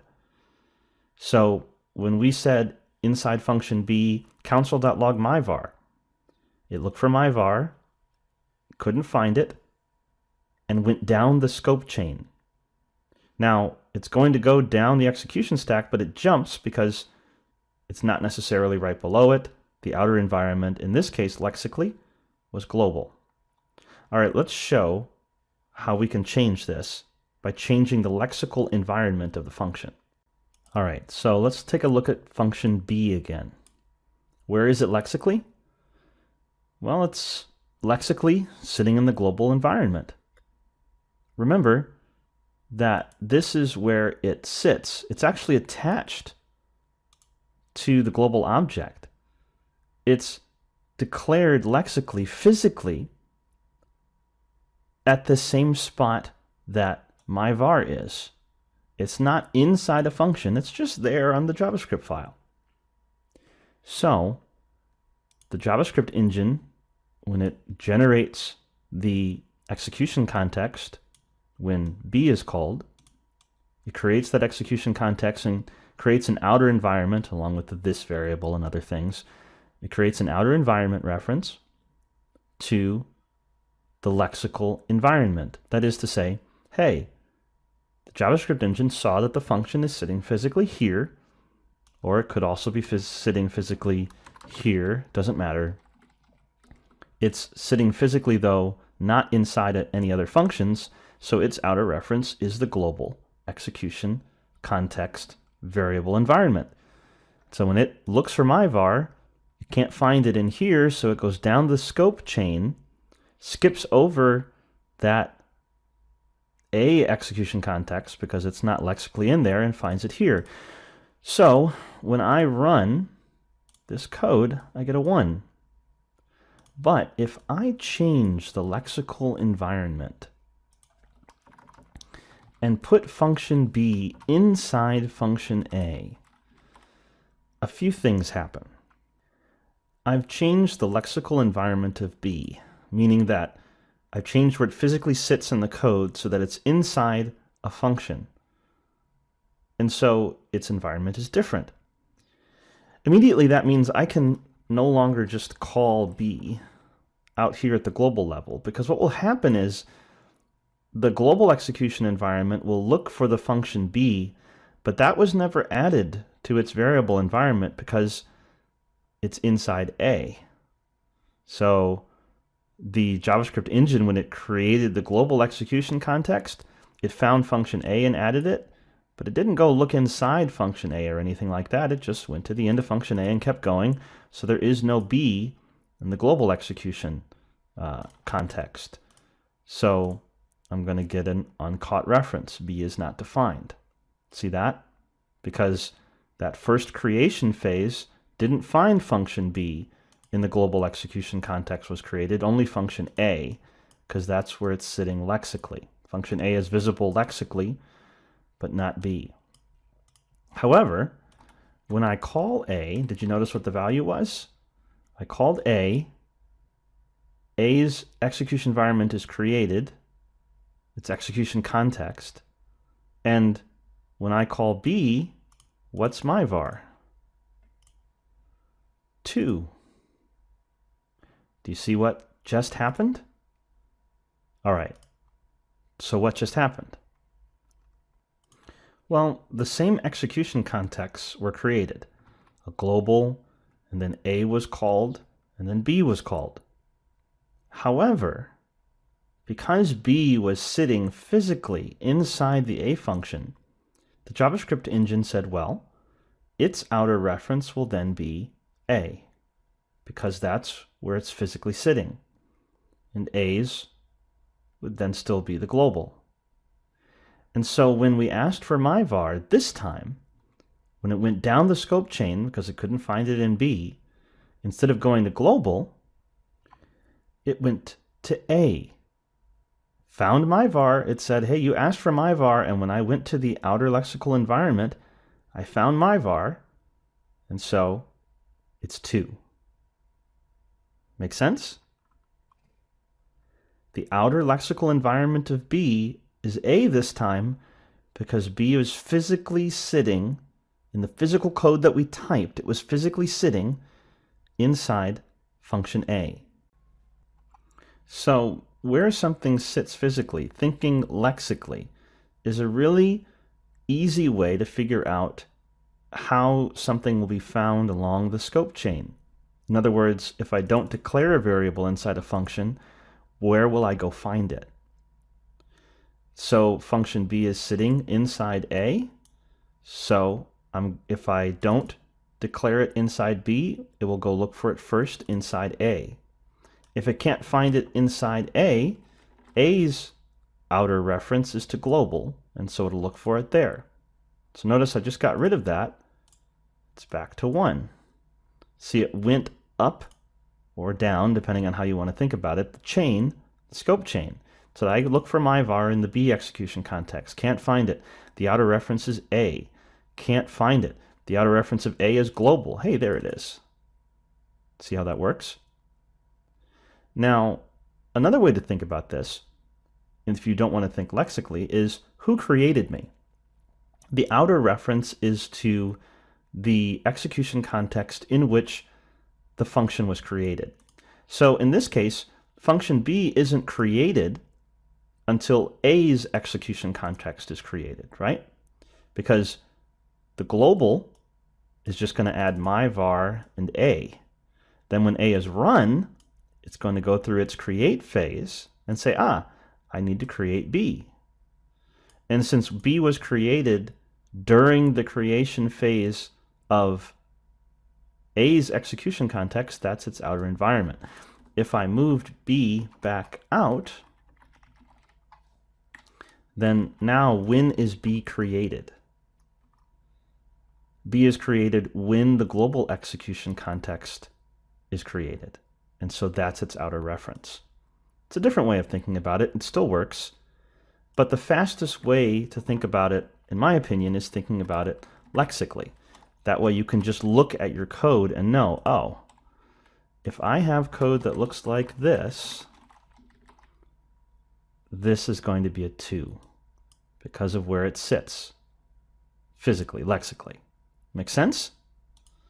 All right, so again, if I just remove all of this, it will go all the way up the scope chain, and I still get a 1. All right, so we've learned that where a function sits determines its outer environment reference. But as it's being executed, those execution contexts are stacking up, and it's running synchronously. We've learned quite a bit, and we're understanding the scope chain. This concept can be confusing for people. It can be a little weird. But if you understand what's happening under the hood of JavaScript, you'll be able to determine what's really happening to your code. And when you have a problem, when a variable is an unexpected value, you'll be able to debug it and say, I know why it is what it is, because I know how this really works. All right, let's move on. So we've talked about execution contexts, execution environments, variable environments, lexical environments. And all of these things ultimately are defining what's called scope, especially when we talked about the scope chain, that outer reference that any running function has. So, big word alert. Scope is where a variable is available in your code. And sometimes it has to do if it's really even the same variable or a new copy. Like if you call the same function twice, it each gets its own execution context, and though it looks like the same variable, it's actually 2 different variables in memory. But in the end, we're understanding that all these things we've been talking about have helped us to understand something that a lot of developers find confusing. But because of diving under the hood of JavaScript and seeing how it deals with variables and functions, I hope you see how this helps us understand scope on a deeper level and in a way that it doesn't seem so odd or so strange or so difficult to anticipate. This again goes to my philosophy about learning code.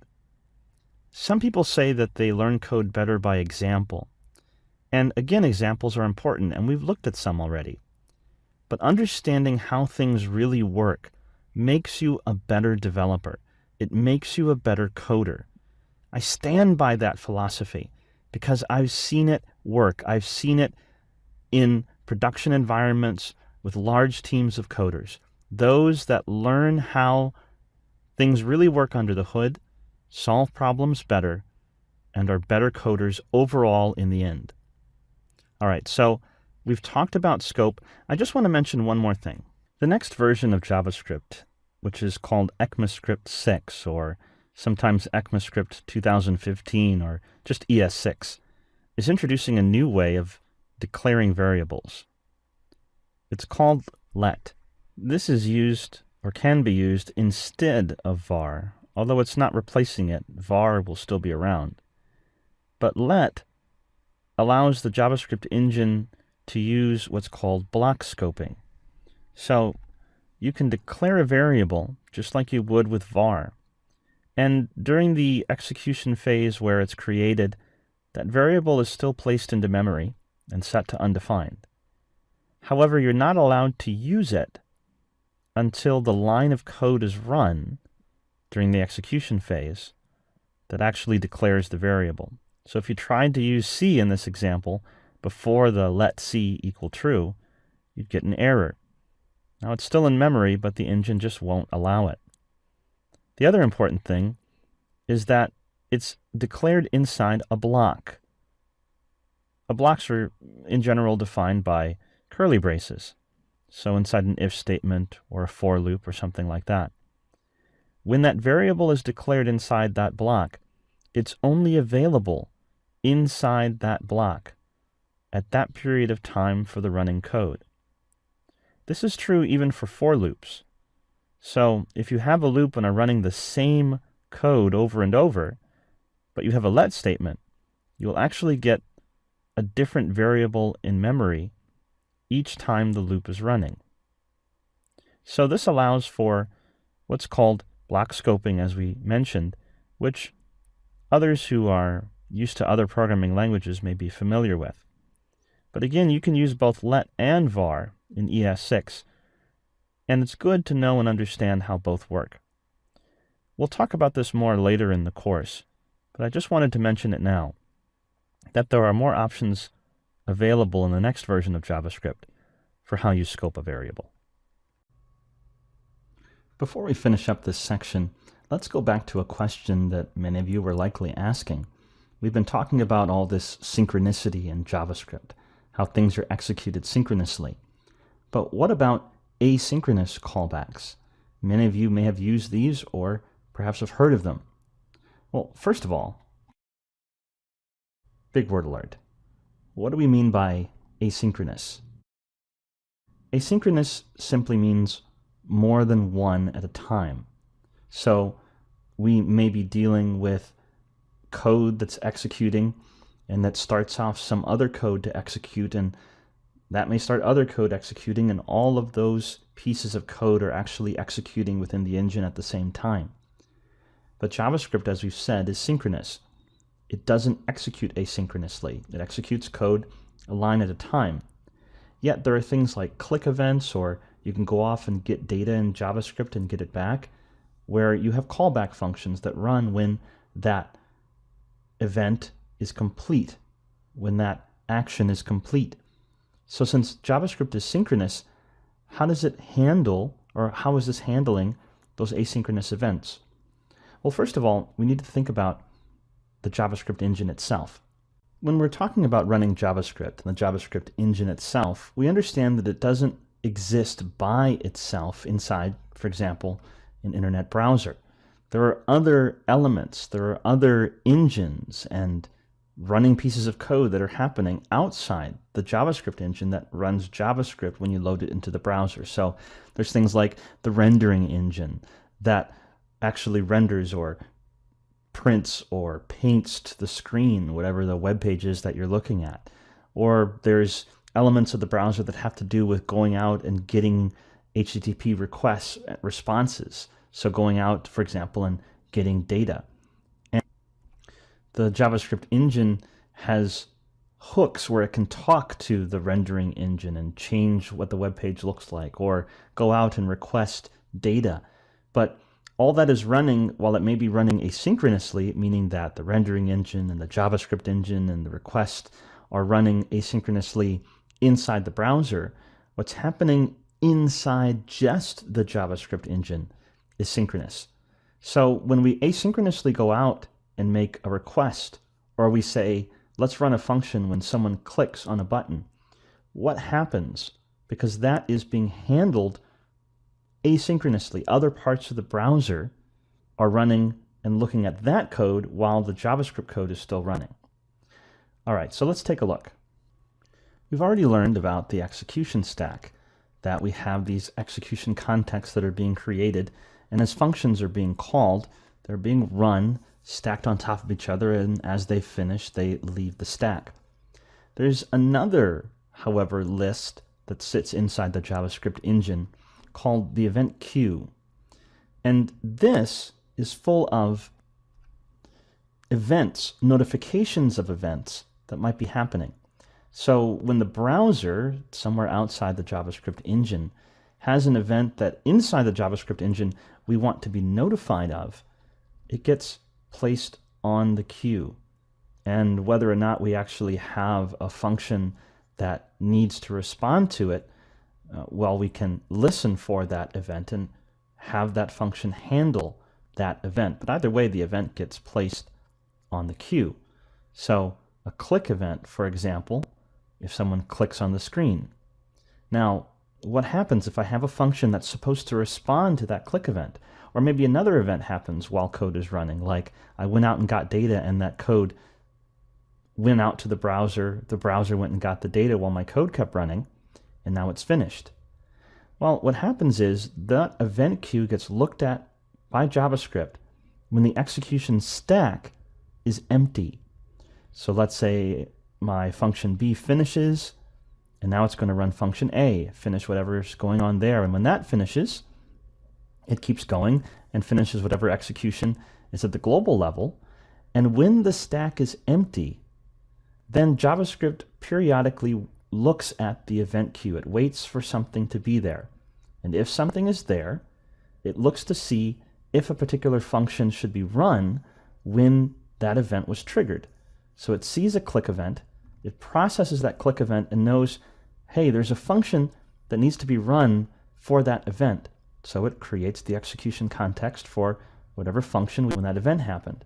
And so that event is processed, and the next item in the queue moves up, and so on and so forth. But again, the event queue won't be processed until the execution stack is empty, until JavaScript is finished running all of that other code line by line.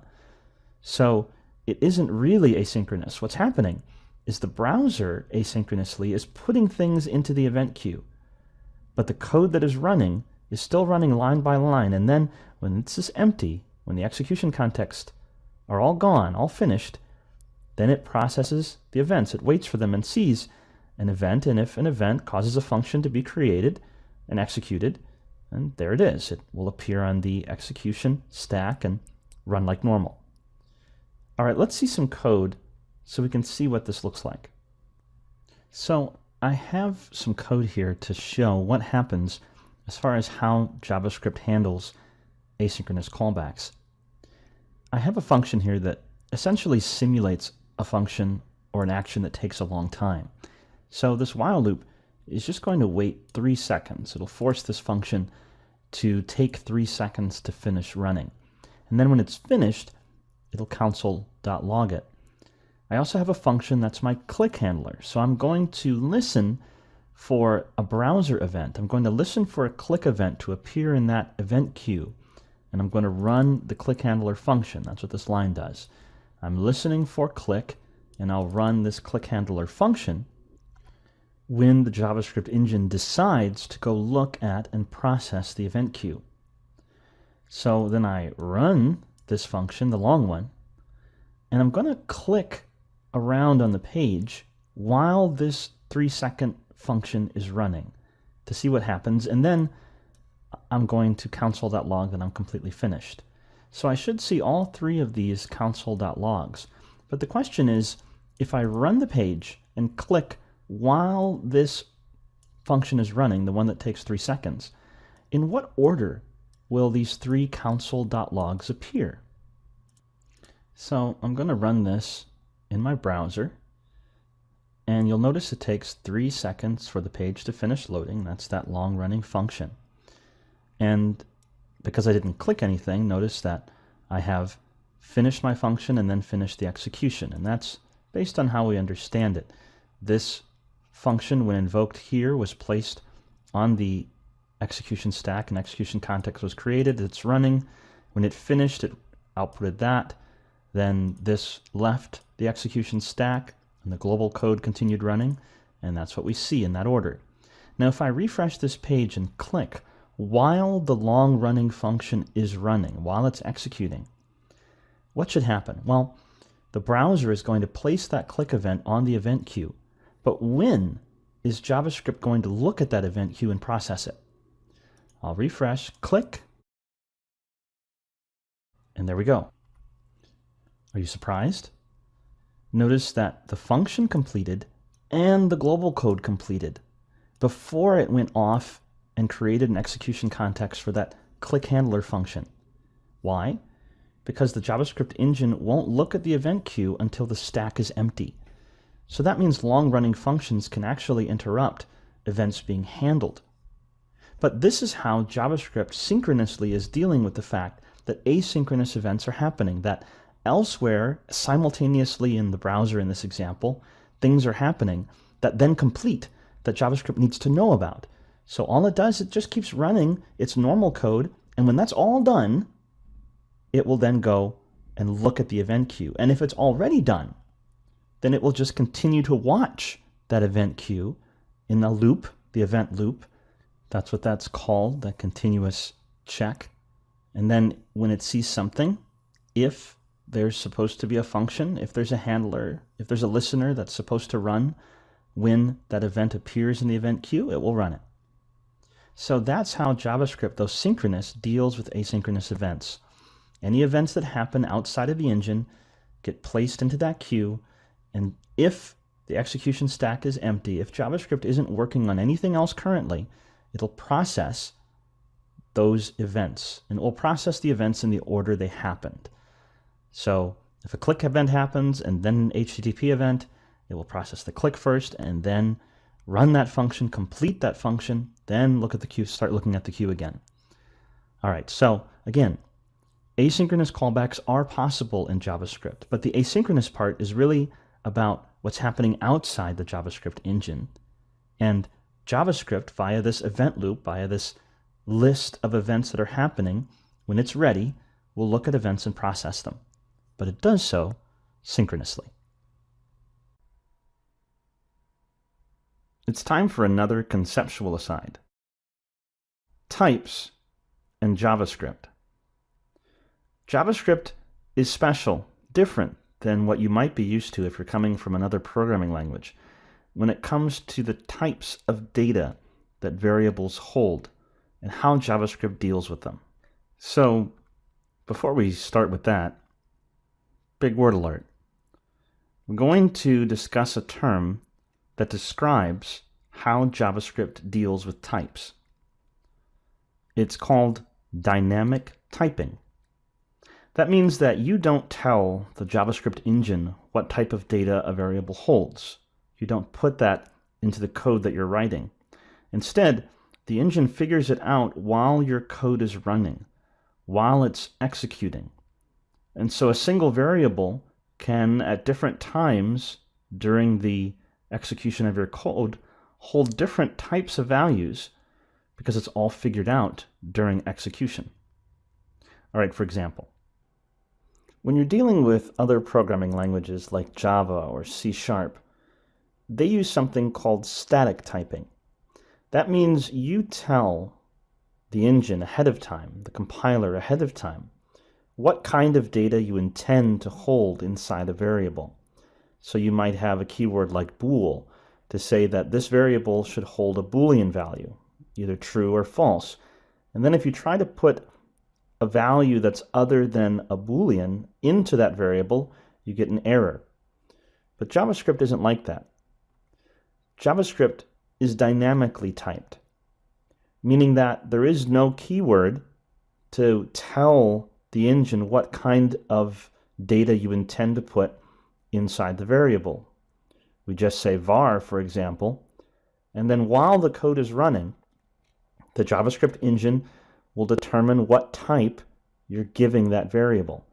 And you could change it. I could put those 3 lines in order, make it true, and at that moment the engine will say, you must mean this to be a Boolean type, and I could give it a string, yep, and it'll say, yep, you must have intended a string type, and I could give it a 1, not inside quotes, and it will say, this is supposed to be a numeric type.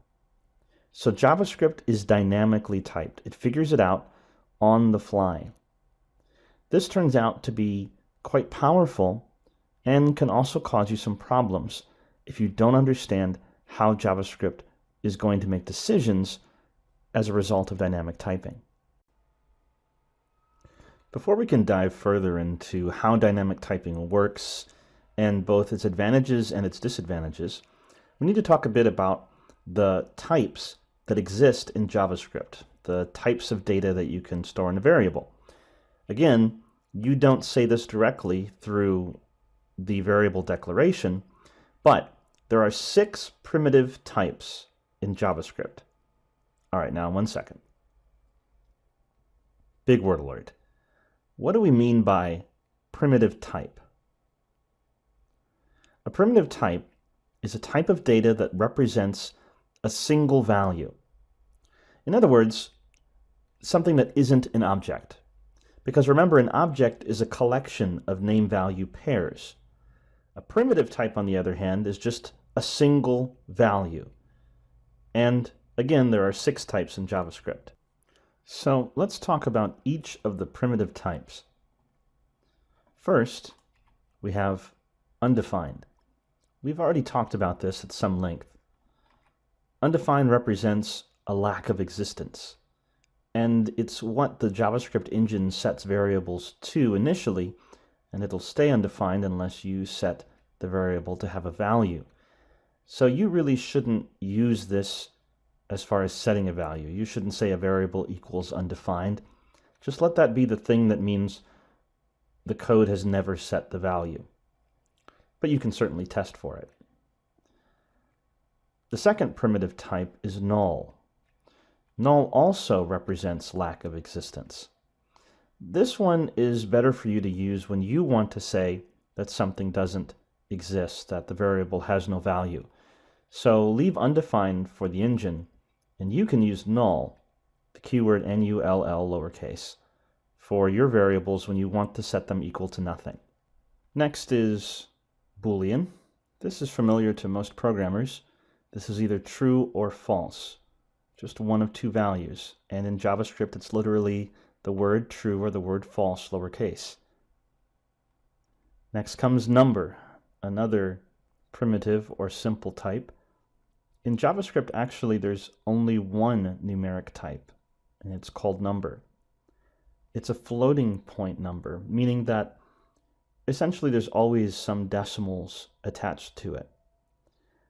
Unlike other programming languages, others might have integer and decimal and other specific numeric types. JavaScript only has one. And while you can fake it as far as integers and other types of mathematical numbers are concerned, there really is under the hood only one type called number, and it's a floating point number, and it can make math a little weird. Another familiar one is string. This is another base primitive type in JavaScript. It's a sequence of characters, and both single quotes and double quotes can be used to specify that we're dealing with a string. In some programming languages, a string is more complex and treated as a sequence of characters, but in JavaScript, a string is considered a primitive type. And finally, the 6th one. This one's new, and it's called symbol. It's used in ES6, or ECMAScript 6, which is the next version of JavaScript. It's being constructed and not fully supported by all browsers. So we're not going to talk about this here, but as time goes on in this course, I'll occasionally post bonus lectures, especially throughout this year as more and more is talked about with ECMAScript 6. But for our purposes, we're just going to ignore the symbol as a primitive type in this course. However, it's just good that you know that it's coming. So that's it. The 6 primitive types in JavaScript: undefined, null, Boolean, number, string, and symbol. Are you bored yet? I know.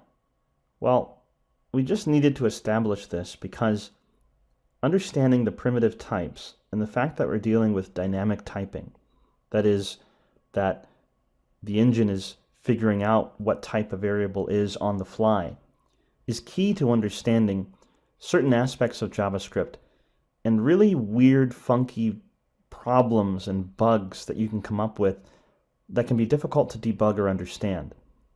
So we needed to first establish types, and we'll focus on primitive types here. And then we're going to move on to another topic and then combine these two topics to fully understand some things that people normally have problems with in JavaScript. It's time for another conceptual aside. We've already talked about types. Now it's time to talk in depth about another concept which will help us to debug and understand some odder kinds of problems people have in JavaScript because of its dynamic typing. Let's talk about operators. If you don't come from a computer science background, what we're about to discuss may surprise you. Well, either way. Big word alert. Operators. What do we mean? An operator is actually a special function that is syntactically, or that is written differently than regular functions are written in your code. Generally, operators take 2 parameters and return 1 result. Let's look at an example. I'm back to my index.html and my app.js file, and I'm going to increase my font size here inside brackets just because what we're about to discuss involves operators which are generally 1 or 2 characters long. So I want to make sure that this is seen clearly in the video. Alright, so let's say that I declare a variable a, and I'm going to set it equal to 3 plus 4, and then console.log a. Alright, so let me run this, and I bet you can guess what I'm going to see on the screen.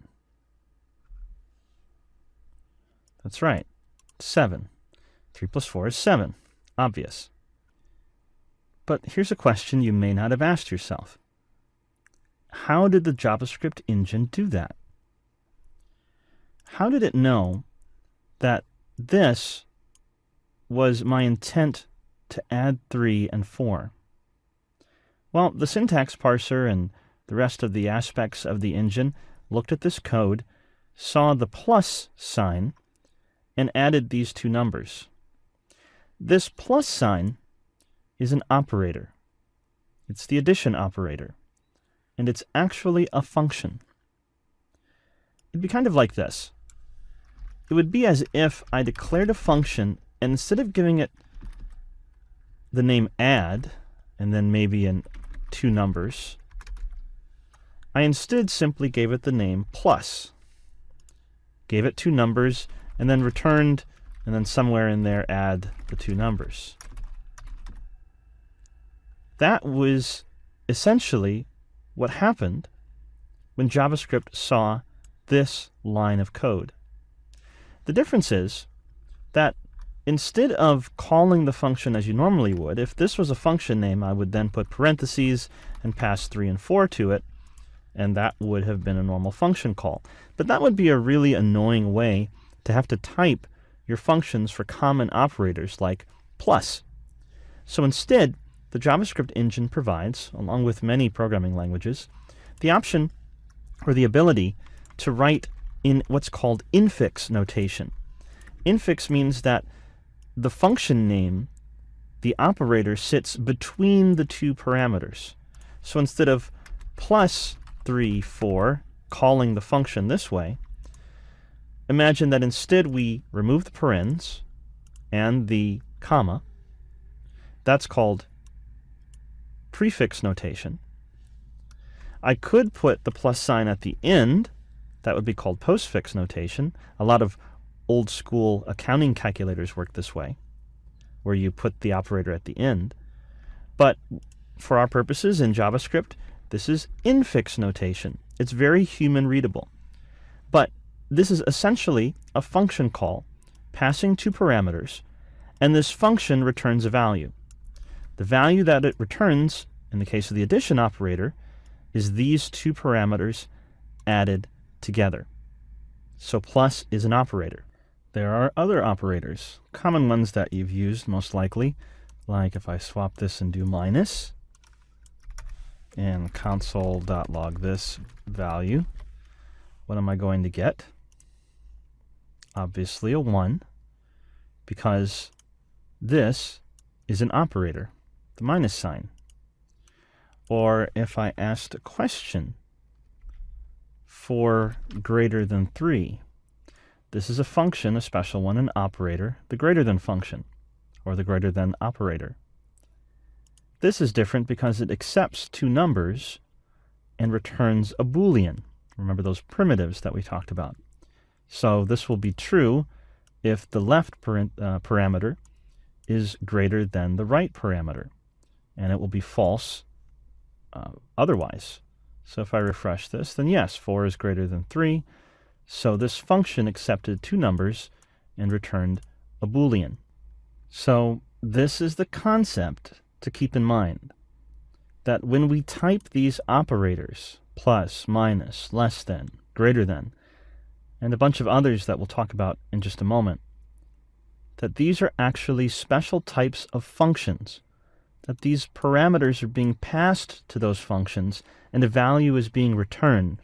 And inside those functions, there is pre-written code essentially for you that the JavaScript language the engine provides to do or run or invoke these functions.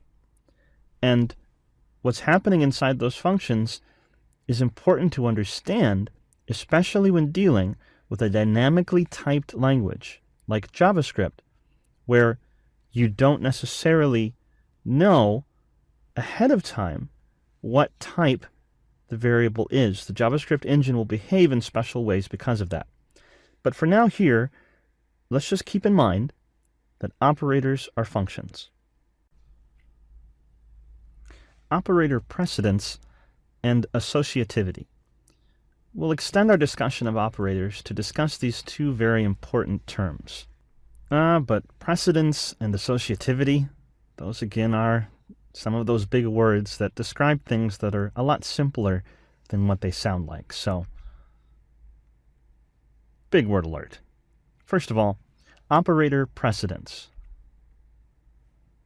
Operator precedence just means which operator function gets called first when there's more than one on the same line of executable code. And functions then are called in order of precedence. The higher precedence wins. So if I have more than one operator, the JavaScript engine will call or invoke the operator with the higher precedence first, or the highest, and then down the line from there. We'll see an example in just a bit. But before we do that, we need to add on one more concept that goes along with this. We mentioned it, operator associativity. Yeah, another big word alert. It's not as complex as it sounds either. Associativity. That's what order an operator gets called in. So again, we're talking about which operator function in what order. In this case, either left to right associativity, or called left associativity, or right to left, which is called right associativity.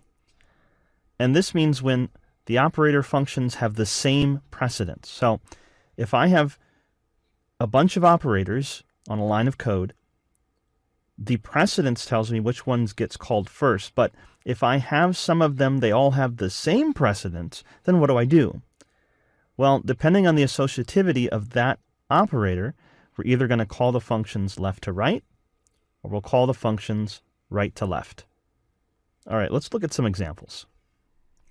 All right, so let's say I'm going to have another calculation here, and I'm going to say 3 plus 4 times 5, and output this. Now, what do you think the answer is going to be? Well, if you remember from mathematics class, there is an order, a precedence in mathematics in general to these operators, and JavaScript does the same thing. Because there's one of two options. These are two function calls. And remember, JavaScript is synchronous, so it's not going to try to do this simultaneously. It's going to call one and then call the other. But which one gets called first? Well, first of all, we'll start with operator precedence. And in order to answer this question, we need to know what the operator precedence is in JavaScript. There's a terrific link, which I'll provide in the next lecture, on the Mozilla Developer Network, or MDN. That's developer.mozilla.org, called Operator Precedence for JavaScript. And it actually has a table of operator precedence. What I've done is taken this table and provided you a PDF, which you can download. It's attached to this lecture for download. And we'll use this PDF to discuss this. So, again, remember that what's happening is these are two functions. Operators are special types of functions. And so the one with the higher precedence gets called first.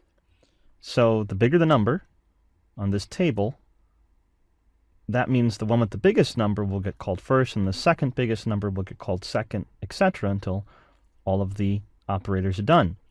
So if I go down to this section of the PDF, to explain what these little symbols here mean, this is the operator. There are a large number of operators in JavaScript. You can see them all in this PDF.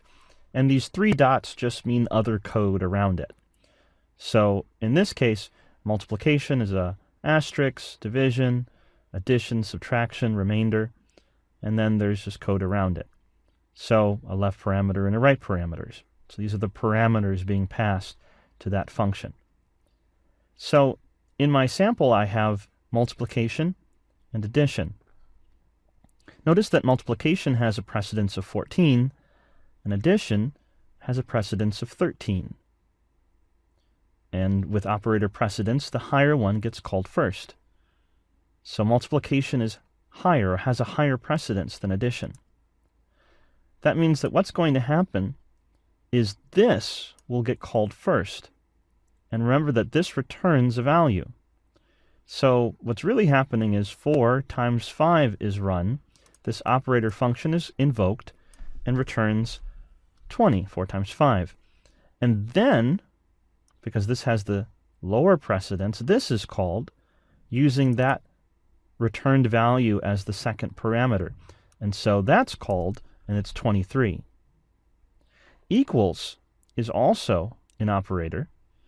And essentially what we're doing is setting a equal to 23.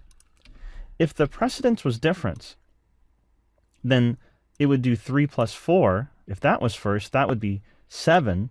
And 7 times 5 is 35. So we'd end up with a as 35.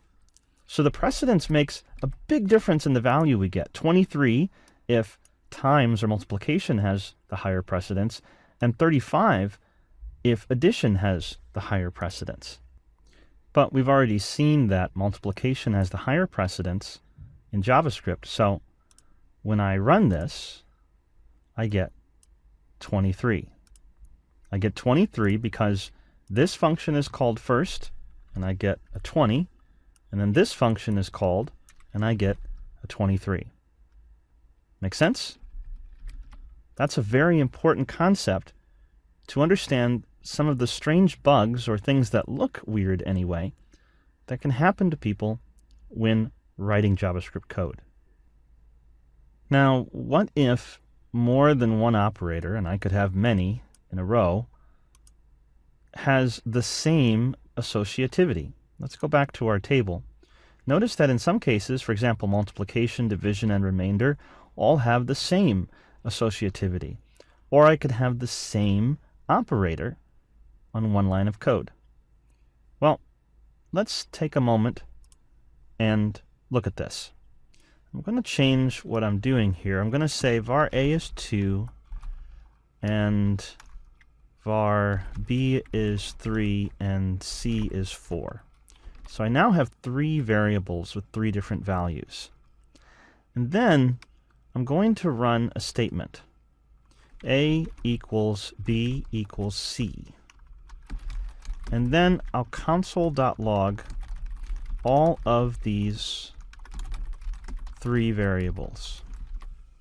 All right, let's look at this. I have 3 of 3 different values, and then I'm setting A equal to B equal to C.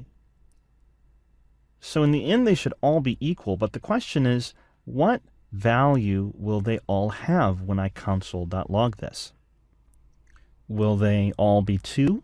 Will they all be 3? Or will they all be 4? What do you think? Take a look at the results when I refresh. They're all equal to 4. Why? Because of associativity. That's this column here in the table. Associativity is either left associativity, meaning the furthest one to the left, the furthest operator to the left will be called first, or right to left, or right associativity, meaning the operator furthest to the right will be called first. And that's really it. Pretty simple. All right, so the operator I'm using is the equals operator, or the assignment of equal. That's one of the assignment operators. Notice that its associativity is right to left. So the equals operator is right associative. It has right to left associativity, meaning that when I have it on a single line, since it's the same precedence, it then looks at the associativity to decide which one should be called first. So it goes to the furthest one to the right because it's right to left associativity. So it'll call this one first. If it was left to right associativity, it would call this one first because that's farthest to the left. But no, it's right to left, so this is furthest to the right on this line, and so it calls this. So it will set B equal to C, and what is C? 4. Now here's the interesting thing. We said that operators generally take 2 parameters and return a value. So the plus operator returned the value of the addition of the 2 parameters. But what does equals return? All right, let's go back to our console window. I'm going to set B equal to C, so it will run this operator, and the console window will show me the return value. See, the method or the function called was invoked. It did the work of setting the value in memory of B equal to the value in memory of C, and then returned the value of the parameter on the right, the parameter that we're setting equal to. So it gave me back a 4. So this statement actually returns a value. It's a function that returns a value. So that means I can call it in order. So since this is right to left associativity, this is furthest to the left, this is furthest to the right, this is called first, it sets B equal to 4 because C is 4 and returns a 4. And then this will be called. So A will simply be set equal to 4 because that's what this returned.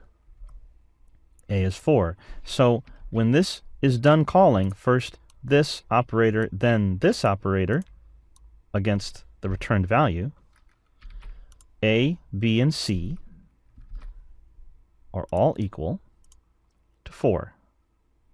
Make sense? That's operator precedence and associativity. Precedence helps us determine which functions run first, and so does associativity. Associativity comes into play when two or more operators have the same precedence.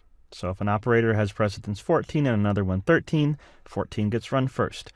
But if they both have 13 or some other value, then it's either left to right or right to left. And we can see this in action if we go back to our original example where we said A was equal to 3 plus 4 times 5, like that, something like that. So this ended up being 23 because precedence said 4 times 5, 20 plus 3. But notice in our operator precedence table, what's at the very top of the precedence table is called grouping. And that means I can put something inside parentheses. That's our special operator in this case. And unlike some of these other operators, it simply takes whatever's inside of it and says, run this first. So whatever's in the parens always gets executed first. Those functions get called first. So if I put 3 plus 4 in parentheses, now what's going to happen? Well, JavaScript looks and sees that parentheses have a level 19 highest possible precedence, and so runs this function that's inside of it first, the plus. And then the 3 plus 4 is 7, and we'll then multiply that times 5. So if I run this, I get 35. Without the parentheses, the precedence rule says, well, this has a higher precedence than plus, and so I get 23. With the parens, it changes the order that the functions are executed, and that's all it's really doing. So, operator precedence and associativity. You got that? This is important again because JavaScript is dynamically typed, and we'll see that very soon. It's time for another conceptual aside. This is another important concept that deals with some of the weirder, surprising things that can happen sometimes in JavaScript because it's a dynamically typed language, but also can be very powerful. This concept is coercion. All right, you know what that means. Big word alert. Coercion. Converting a value from one type to another. That's all it really means. You might have a number and you coerce it or attempt to convert it to a string. Or you have a string and you coerce it or attempt to convert it to a number. And so on and so forth. This happens quite a bit in JavaScript because it's dynamically typed. Let's look at an example. So I've already seen that I have an operator and it takes two parameters and that this is a function that returns a value. So A is set equal to 3 because 1 plus 2 is 3. Very clear. Now you may also know that the plus operator is used to do something else. If I pass two numbers to the plus operator, then I get addition. But if I pass two strings like hello and world, then instead of trying to add it as numbers, it concatenates the string. It puts them together. Now, here's the question. What if I pass the operator two different types? If I give this function a number and a string, what do you think is going to happen? What will be my value? Well, I refresh, and I get what looks like 12. Oh, wait a minute. Did the math just go haywire? No. What I got was as if these were two strings, and it simply put them together, 1 and then 2. So what just happened? What happened was that this value, the first parameter, was coerced by the JavaScript engine into a string. in memory, the string 1 and the number 1 look nothing alike. Now, they look awful similar when you're typing on the screen, but actually in the computer memory, the number 1 and the string 1 don't look anything alike. But the JavaScript engine was smart enough to say, well, I know the people that coded the JavaScript engine, coded this guess, this best guess into the engine, said when you call the plus operator, this function, and you give me a number and a string, then I'm going to make a choice to try to coerce that number. I'm going to try to figure out what it would be if it was a string. And the JavaScript engine successfully coerced that one. It didn't literally type those in, those characters, but under the hood, it coerced that from the number 1 to the string representation of the number 1, and then finished running that function. Notice that I didn't ask JavaScript to coerce this value. I didn't type something here special that said some kind of convert this to a string value or something like that. I simply called the function with these two parameters, and when the function ran, it chose to coerce my value instead of giving me an error, which is what some other programming languages would do. And this has a lot to do with the fact that JavaScript is dynamically typed, so it tends to try to convert things to the value that you want, because you're not explicitly telling it what values types should be. This was just happening under the hood of the JavaScript engine. And understanding that coercion is happening is very important, because you can avoid some important bugs and debug things when things look a little strange. For example, if someone had accidentally typed this, you would understand that 1 plus 2 is 12 because of coercion, because this is a string and this is a number, and it's being coerced. Sometimes these things can be hard to pick up on. For example, if I had just said var a equals 1 and b equals 2, and then I outputted a plus b, I still get 12, because b is a string and a is a number, and it coerced a. But if there was a whole bunch of code in between these two lines, and this b was set somewhere else in the code, you could be really confused by the fact that that's returning 12. But we understand coercion, so we can track down what's really happening. And we also understand that operators are just functions, so they're running code. And coercion is part of that process of calling that function. So we understand that JavaScript is doing its best to understand what something should be, that it's dynamically typed, and that coercion is a fundamental part of the JavaScript language as a result. All right, let's move on. It's time to talk about comparison operators in JavaScript.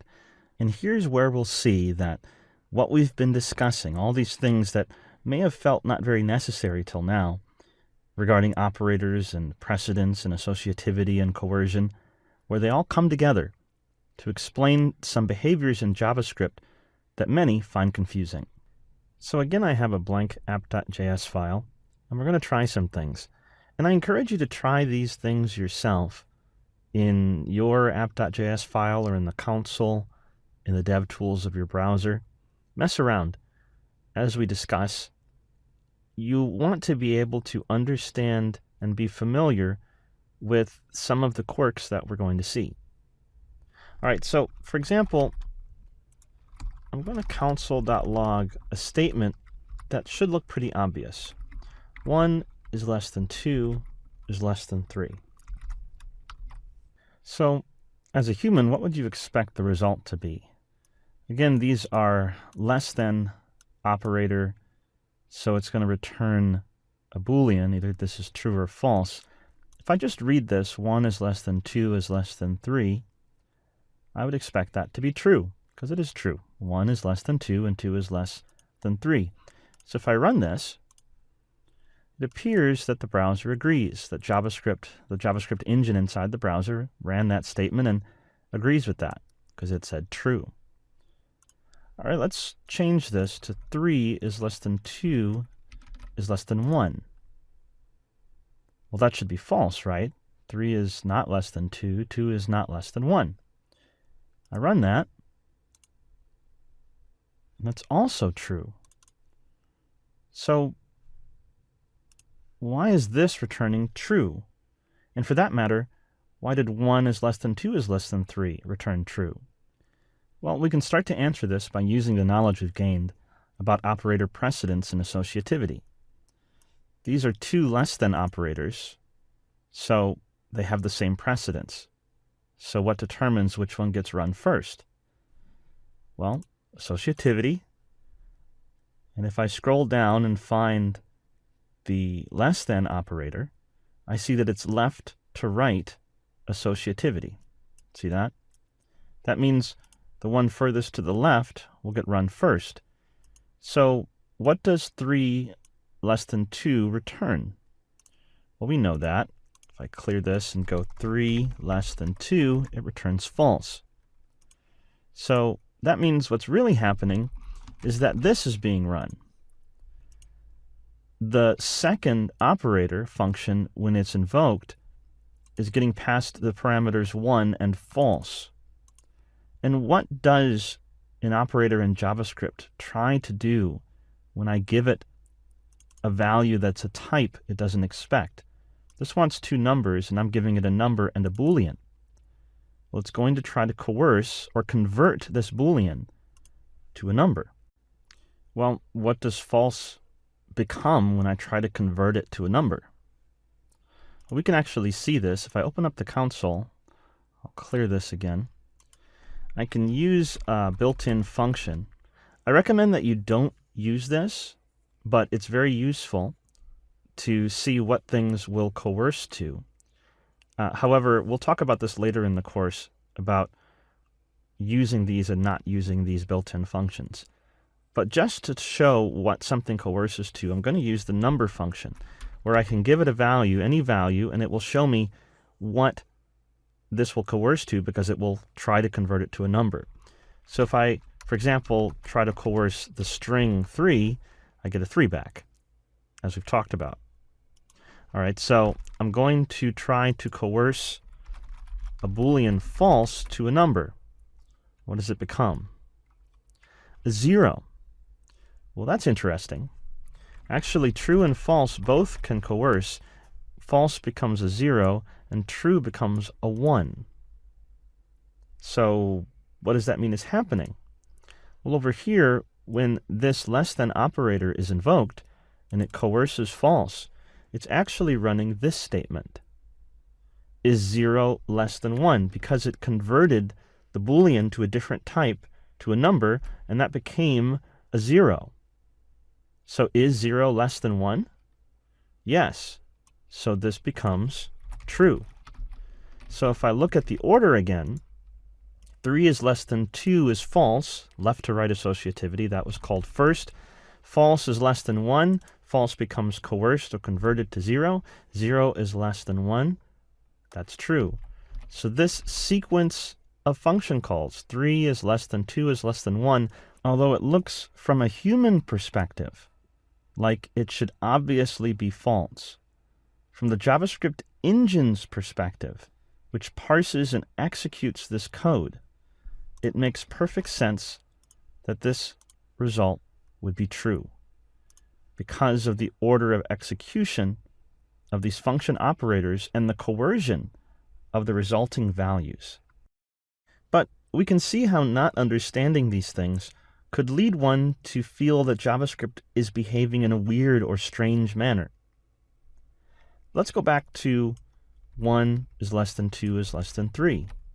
Now that we have a grasp of what's really happening, we can see that even though this is returning true, it's not because it's doing what we're doing as humans, looking at that and saying, yes, obviously that's true. What's actually happening is it's running this function first because of left associativity of the less than operator. 1 is less than 2 is true. True less than 3, this function operator is invoked. True is coerced. Remember what that was. True becomes a 1, and 1 is less than 3 is true. And so we get true. So we see that coercion can cause some, from a human perspective, surprising results, but from the computer's perspective, from the JavaScript engine, this makes total sense. Now, that is to say that not every case is going to coerce in a way that is expected. For example, I can coerce false or true to a number. I can coerce a string to a number if that string looks like a number. But if I try to coerce, for example, undefined, I get this special thing, NaN, which literally means not a number. This isn't exactly a primitive type, but you can basically treat it as such. Not a number means I have this thing that I tried to convert to a number, and it just isn't a number. There's no way to convert it to a number. So undefined couldn't convert to a number. Or null. Oh, well, wait a minute. Null, JavaScript decides, is a 0. So you see what's happening? It isn't always obvious what a particular type is going to coerce to. The JavaScript engine decides. This can cause a lot of strange bugs and odd problems if you don't understand, again, what's going on. You can believe that undefined and null are going to behave the same way, but they won't. So while coercion is very powerful, it can also be dangerous. So wouldn't it be nice if we had a way to not coerce under a certain very common circumstance? That is, checking if two things are equal. Well, we do. Let's pull up our JavaScript operator precedence table again. All right, I'm going to scroll down to find something very common in programming languages, equality. It's a double equals, meaning are two things equal? We often put this in if statements, if something equals something else. So if I open up my browser and clear this, it might be something like 3 equals 3. This is an operator, and it returns true or false. True. If I pass it the string 3 and 3, very much like those operators that we've seen, the double equals operator will coerce the types. It expects two of the same type, and if they're not, it will make a choice. True. It coerced one type and then checked equality. But again, we saw that this can be a little strange. This can cause some strange side effects. For example, if I clear this, we know that false, when converted to a number, when coerced, becomes a 0. So that means false double equals 0 is true. Strange, right? That means var a equals false. I have a variable that's a Boolean. And if I check if a is 0, it says yes, a is 0 because of coercion. This can cause those kind of strange problems that are hard to debug. Or I already said false equals 0. That's true. How about null equals 0? Remember, null also coerces to 0 as a number. Oh, but that's false. So there are special cases like undefined and null that don't do what you would expect. False equals 0. Yes, but null, although it coerces to 0 under other circumstances, like null is less than 1, it doesn't coerce to 0 for comparison. This causes all sorts of confusion and problems and is actually considered a negative part of the language, in that comparison operators, especially double equals, causes strange errors because of unexpected ways in which it behaves. I'll show you another one.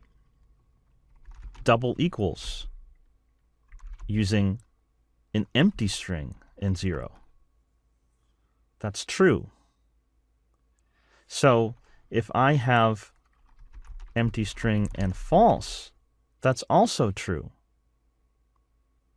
You see the problem? It makes some sense because it's attempting to convert these values to the same type, but it can make your code very difficult to anticipate as far as what's going to happen. So how do we solve this? Well, we'll go back to our operator precedence table, and we saw the double equals, which is equality.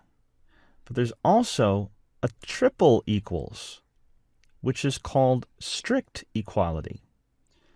And the same, there's regular inequality, not equal, using the exclamation mark, and there's strict inequality, not equal, using an exclamation mark and a double equals. So when people see these triple equals for the first time, especially if coming from another programming language, the first response is, what in the world is that? That is going to save your life. Strict inequality, the triple equals, compares two things. It's a standard operator, but doesn't try to coerce the values. If the two values are not the same type, it just says no, they're not equal, and returns false. So if I clear this, 3 triple equals 3 is true, because those are both numeric. 3 triple equals 3, the strings, also true, because they're the same value and they're both strings. But 3, the string, triple equals 3, the number, is false. The triple equals built-in operator function says those two things are a different type, so they're not equal. So using the triple equals will prevent us from having some odd potential errors in our code when comparing values. So if I go back to my code, I'm going to shrink down the font size just a bit. And let's say I had a variable a, which is a 0, a number, variable b, which is false, a Boolean, two primitive types, and I say if double equals, right here, if a double equals b, I'll do an else, and then I'll say console.log, they are equal. And then I might say console.log, nope, not equal. If I use the double equals, these two values will be converted or coerced to the same value, and I get they are equal. If I use the triple equals, because they're different types, I get nope, not equal. So, what's the lesson? First of all, in general, try to do comparison against things in your code that you know will be the same type. And in general, I would say 99% of the time, use triple equals when making equality comparisons. Don't use double equals unless you explicitly, unless you consciously want to coerce the two values. You should start right now, if you haven't already, start using triple equals in your code by default. That's your initial go-to equality comparer. And use double equals only if you are aware of the implications and that's what you want to have happen. And of course, you can also use the strict inequality, which is not than the double equals. So regular inequality, not equal, if I put A is not equal to B, and I said they are not equal, if that happens. Otherwise, I'd say equal. Then, because this coerces the two values, same thing, that gets equal. This was false. This are they not equal was false, but the double, the strict inequality, does what I would expect. They are not equal. So when you see these values, don't get overly confused or concerned, because we've learned what operators are. They're just functions.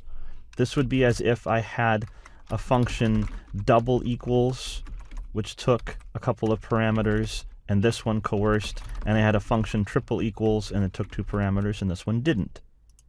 They're just two different functions that behave differently. And as it turns out, in production code in the real world, it's generally better to use this one. That said, it would be nice to at least have a reference for what's going to happen in these cases. There's a really nice link, again, over on the Mozilla Developer Network, developer.mozilla.org, called Equality, Comparisons, and Sameness. And it talks all about this. And it has, at the bottom, a really nice sameness comparison table, showing what happens when you compare two different types of values using the double equals, the triple equals, and something new that's coming in the next version of JavaScript called object.is, which is even a bit better. I've taken the liberty of converting this to a PDF document for you, and it's attached to this lecture. But you can just go to the website if you like and look up this equality, comparison, and sameness table. And you can see, for example, that 0 and false are when compared with double equals. That's true, that they're considered the same thing, but with triple equals, that's false. With object.is, that's false. And you can see that there are cases where it's true across the board as it's supposed to be. The object.is, and the way you use that is you pass the two values to the is function, object.is, so it isn't treated exactly like an operator. A positive 0 and a negative 0, although they would appear to be the same thing, are treated differently. So you can look at this table and get some idea of what the expected results would be depending on the values that you're dealing with. But that doesn't change the fact that for right now especially, triple equals is your best option. All right, so we've talked about operators and precedence and associativity, comparison and coercion, and we've seen how coercion can be bad. But let's talk about a case which is used in many popular JavaScript frameworks and libraries where coercion actually is helpful. How could all this dynamic typing and coercion be useful? Well, let's talk about existence and booleans. I have my DevTools open, and much like I used the number built-in function, there's a boolean built-in function to try to convert. Again, I don't recommend that you use these. However, they're useful for demonstration purposes. So if I'm converting to a boolean, true or false, some different values, let's see what happens. When I try to convert undefined to a boolean, undefined becomes false when it's converted in the JavaScript engine.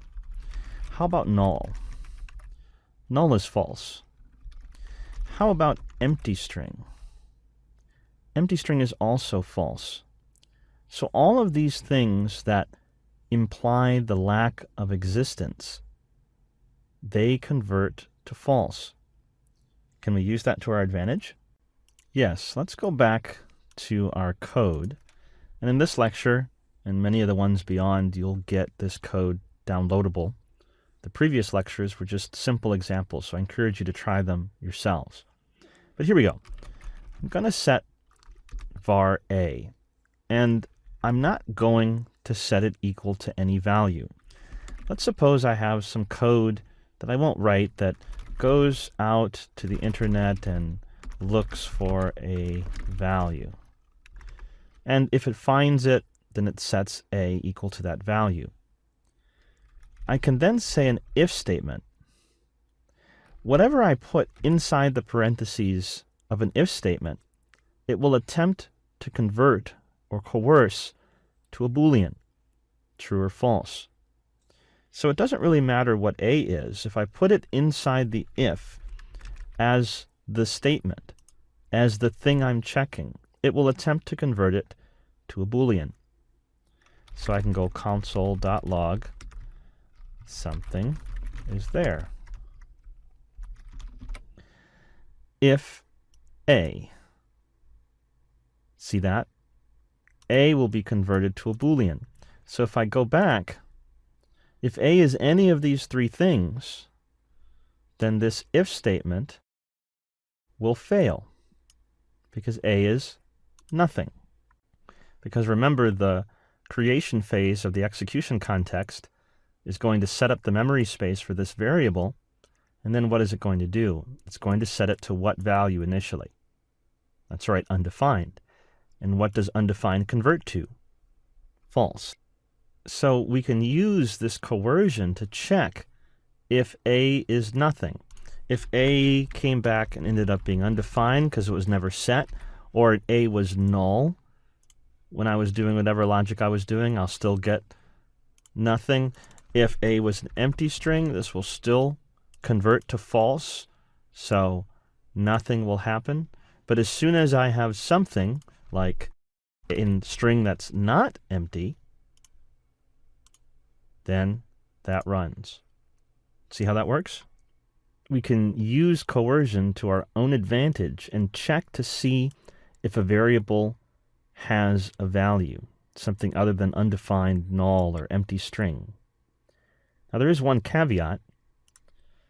If I clear this, Boolean 0 is also false. So if there's any chance that this variable can end up being a 0, that's a problem. Because 0 is not necessarily lack of existence. Maybe that's a valid value. But A is going to be coerced when it's just like this, just by itself, to a Boolean. And so if I refresh this, I don't get a console.log because this is false. 0 became false. So I could do something like this. If I ever thought that was possible, I could do or A triple equals 0. So what's going to happen here? Well, if I check my operator precedence and associativity table, I have, when I scroll down, the or, logical or, and that has a lower precedence than strict equality. So this strict equality function will be run before this function, the or. So first, it will run this triple equals function. A is 0. It's not going to coerce. So if it really truly is 0, it will say this is true. And then this will run. The A will be coerced, and since it's a 0, it will be coerced to false, since or wants Boolean values. And it will say if false or true. And or, when I say false or true, returns true. If either one is true or both are true, this function returns true. So then this becomes simply true, and I should see something is there. So if I back this out, this phrase, these two functions run in order, should then result in something is there being outputted to the console, and it does. So all I'm doing here is saying if A is something, not undefined, not null, not empty string. And you may never need to do this, because if there's no real chance that this is going to be a 0, it may be perfectly fine to simply leave it as if this exists, if this even exists at all, if anything was placed into memory other than undefined or null or empty string.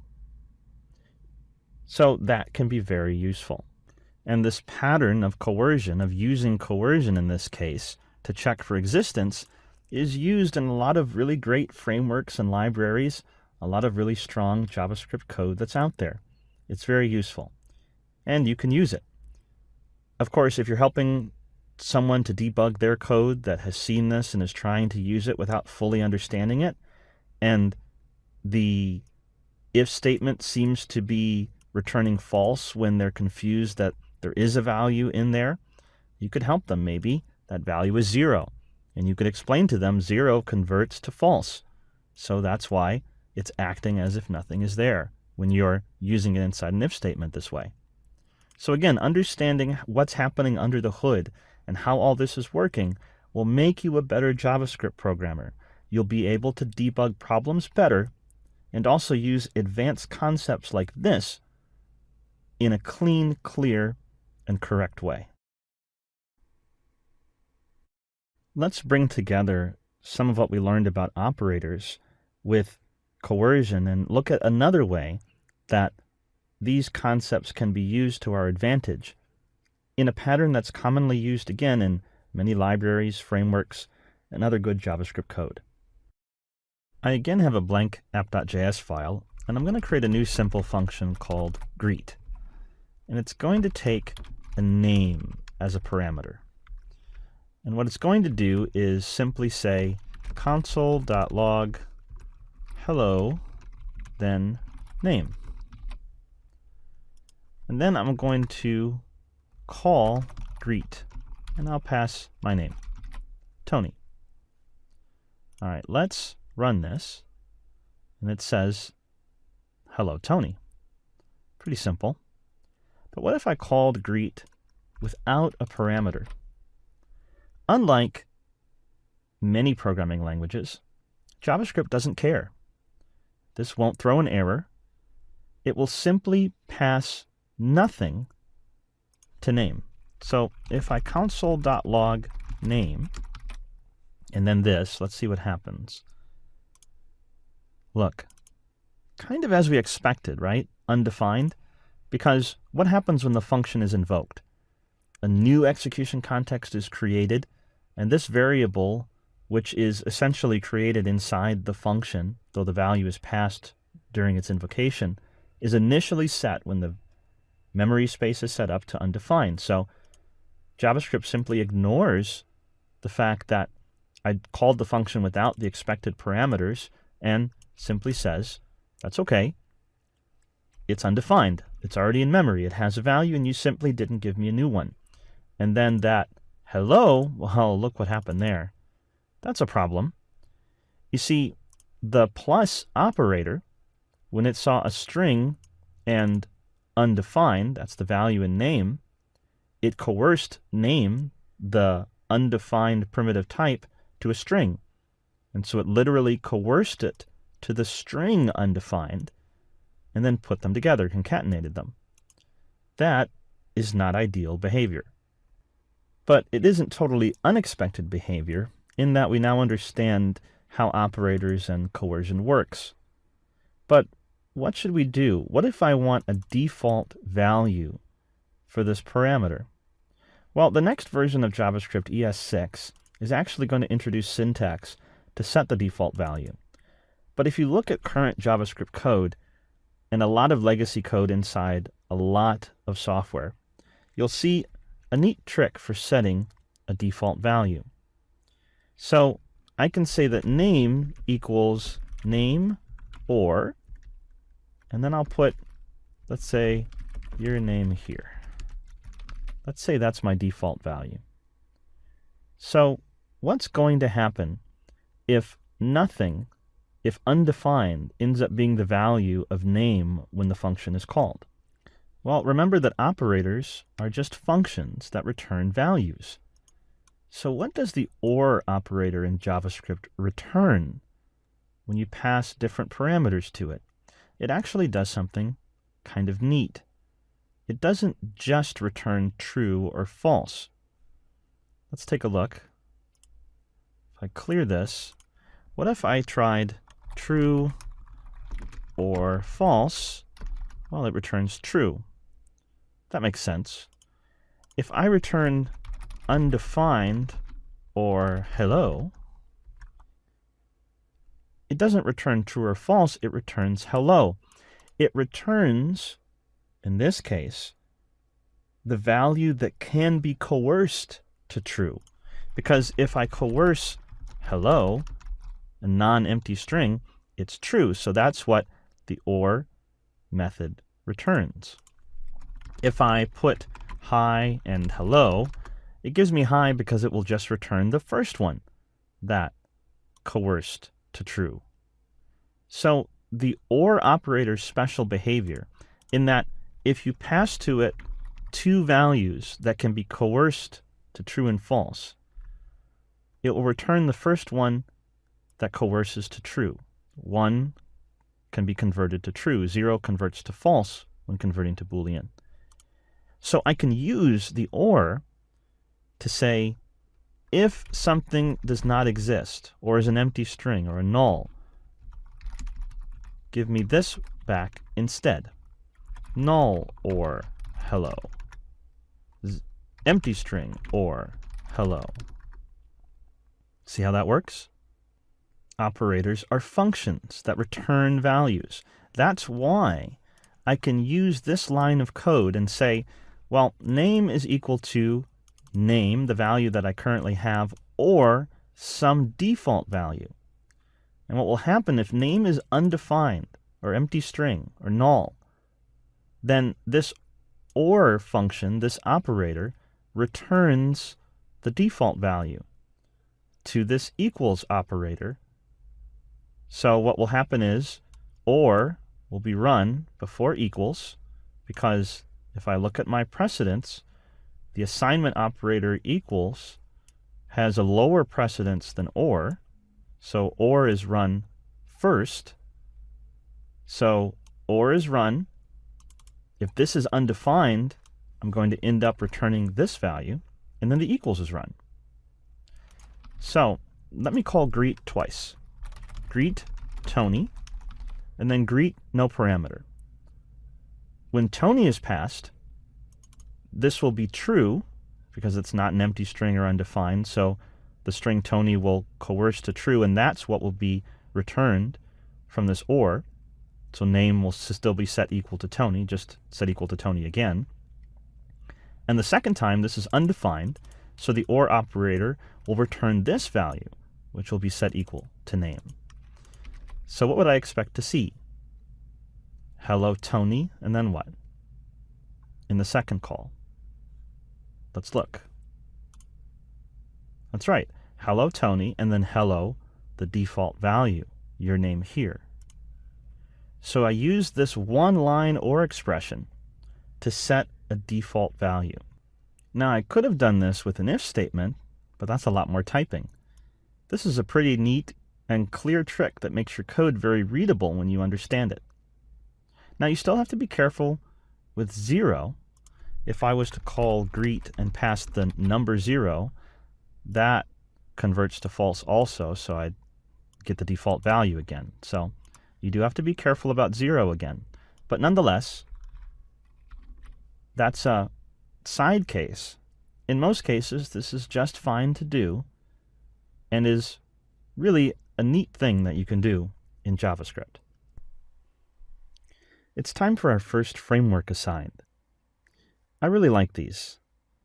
The idea here is that we're going to talk for a moment, and we'll do this throughout the course, about how what we've been discussing is used inside popular and famous frameworks and libraries that are used on millions of sites around the internet and in many web applications.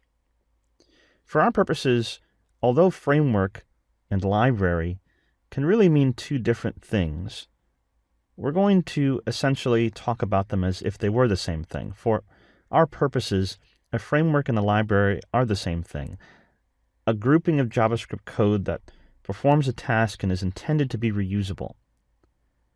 But we're going to dive deep into how libraries like jQuery or frameworks like AngularJS use some of the concepts we're discussing in their code. So let's talk for a moment about default values.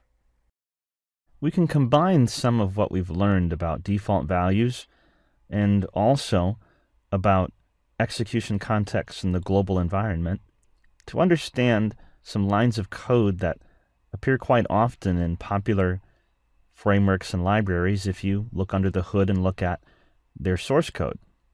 So, for example, I have this index.html file that's just referencing app.js. I'm going to pretend that I have a couple of libraries or frameworks that I'm including in my project. So let's say lib1 and lib2 are two libraries that I have. Now, I'm going to go ahead and create those. lib1, lib2. And in library 1, just for an example, I'm going to go ahead and set a variable. Let's say I want the name of the library. So the library name, this is lib1. And this, suppose, is written by one person, and lib2 is written by someone else entirely, but they also create the library name, lib2, the same variable. So what's going to happen? Well, when you look at the app.js file, and I console.log library name, we need to understand what's happening when these three JavaScript files are run. These three script tags are not creating new execution contexts. They're not separating the code in any way. Quite literally, they're just stacking the code on top of each other and then running all of this JavaScript as if it was inside a single file. And often, when in production JavaScript environments, you actually combine and minify your JavaScript code into one file anyway. So it's important that these files not collide with one another. Let's run this code for a second. And let's see what we get. I'm going to go ahead and open my console window and look. lib2. So what happened? Well, what happened was that when looking at how the JavaScript source files were loaded, library 1 or lib1 was loaded as line 1, lib2 was loaded, so that's line 2 of the code that was run, and then console.log. This was all then treated as global variables sitting inside the global execution context, and thus attached to the window object in the case of the browser. So I declared var library name, and that was attached to the window object, and the second var just replaced it right over this first library name. So this can be a bit unusual when dealing with frameworks or libraries. Maybe we've accidentally collided with another library, or maybe another library is there to replace us. So we want to be nice about this. What can we do? Well, let's go to lib2, and we can check and see if library name is already in the global execution global variable. So I could say window.libraryname equals, and then I'll say window.libraryname or lib2. So what am I doing?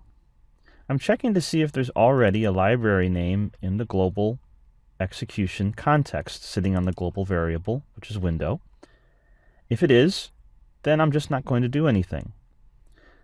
And if not, using the OR operator to set my default value, because if this wasn't set by anyone, it'll be undefined, then I'll set it to the value that I want.